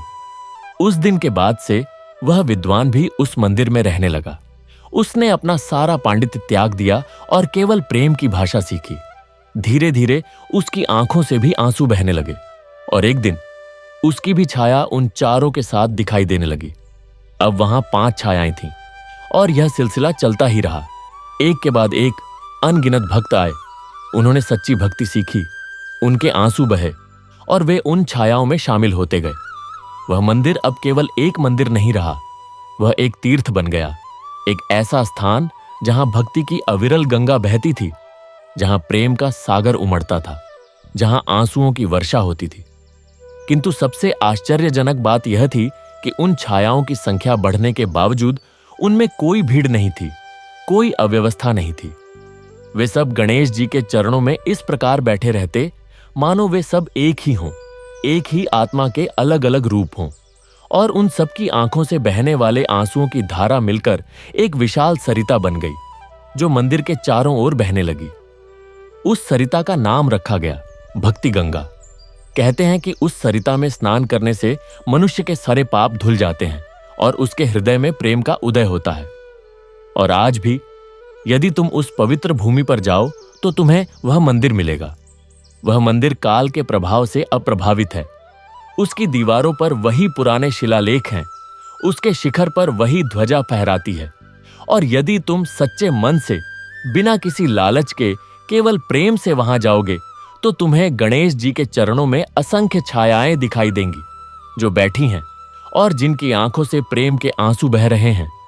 वे कोई और नहीं, हमारे भावुक, हमारे विश्वास, हमारे करुण, हमारी गौरी और उनके बाद आए अनगिनत सच्चे भक्त हैं।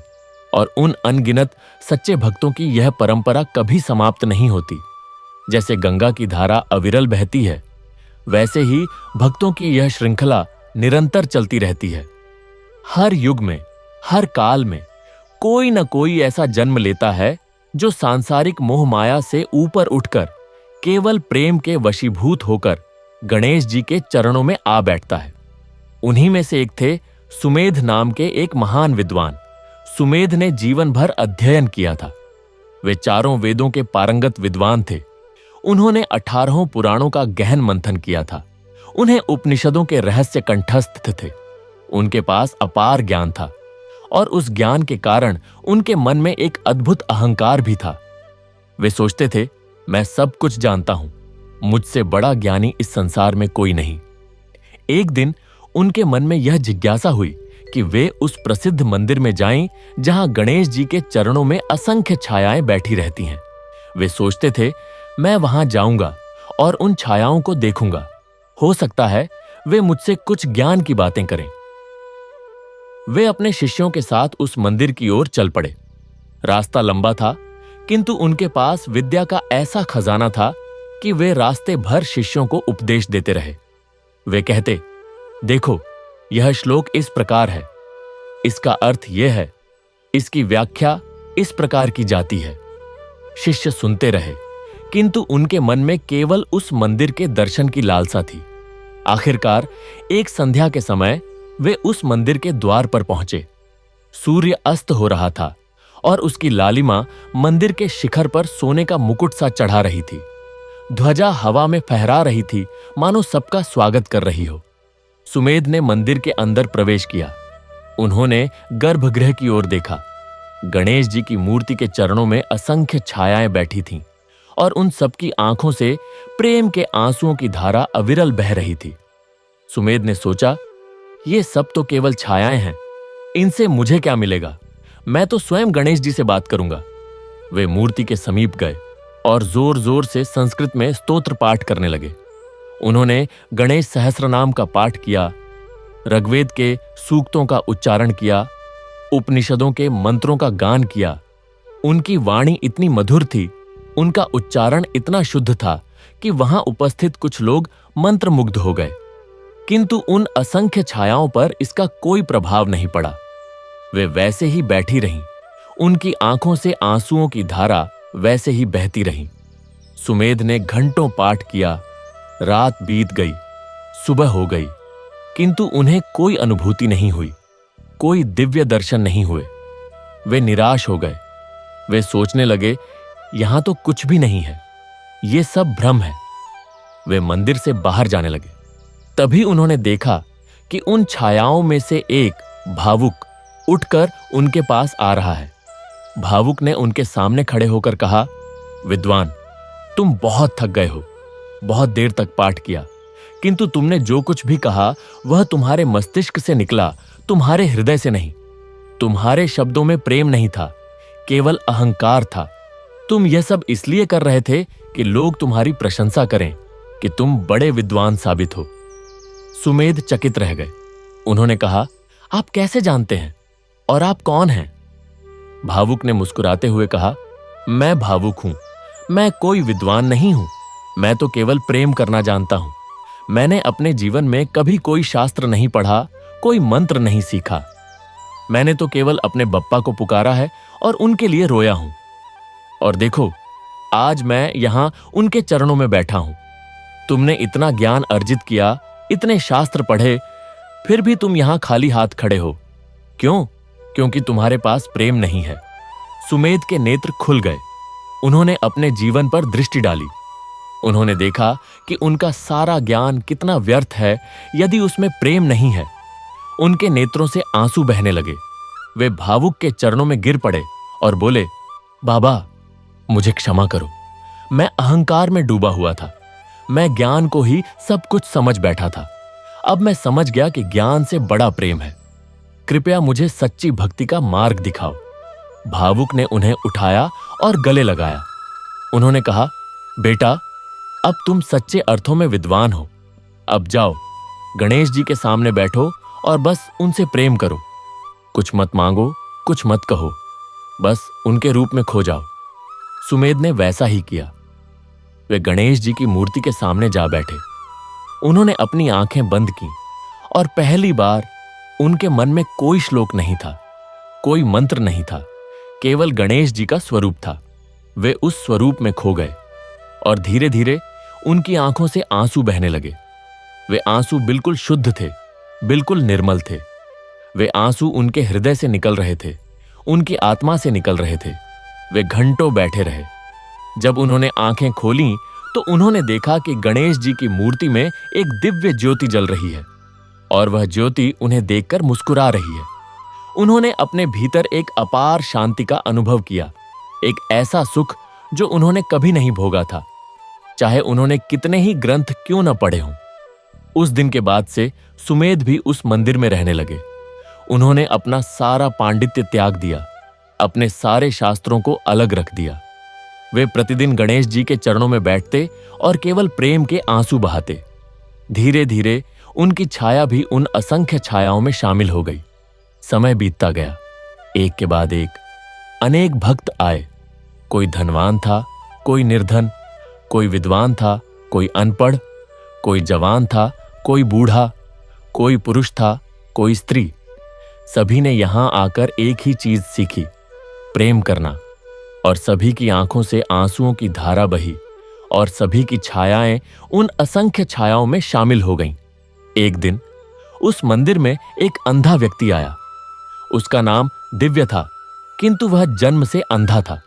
उसने कभी कुछ नहीं देखा था, न सूरज की रोशनी, न फूलों के रंग, न चांद की चांदनी, किंतु उसके हृदय में एक अद्भुत दिव्यता थी। वह गणेश जी का परम भक्त था, हालांकि उसने उन्हें कभी देखा नहीं था। वह केवल उनका नाम जपता था, बप्पा बप्पा बप्पा। दिव्य ने सुना था कि यहां एक मंदिर है जहां गणेश जी के चरणों में असंख्य छायाएं बैठी रहती हैं। वह वहां जाना चाहता था।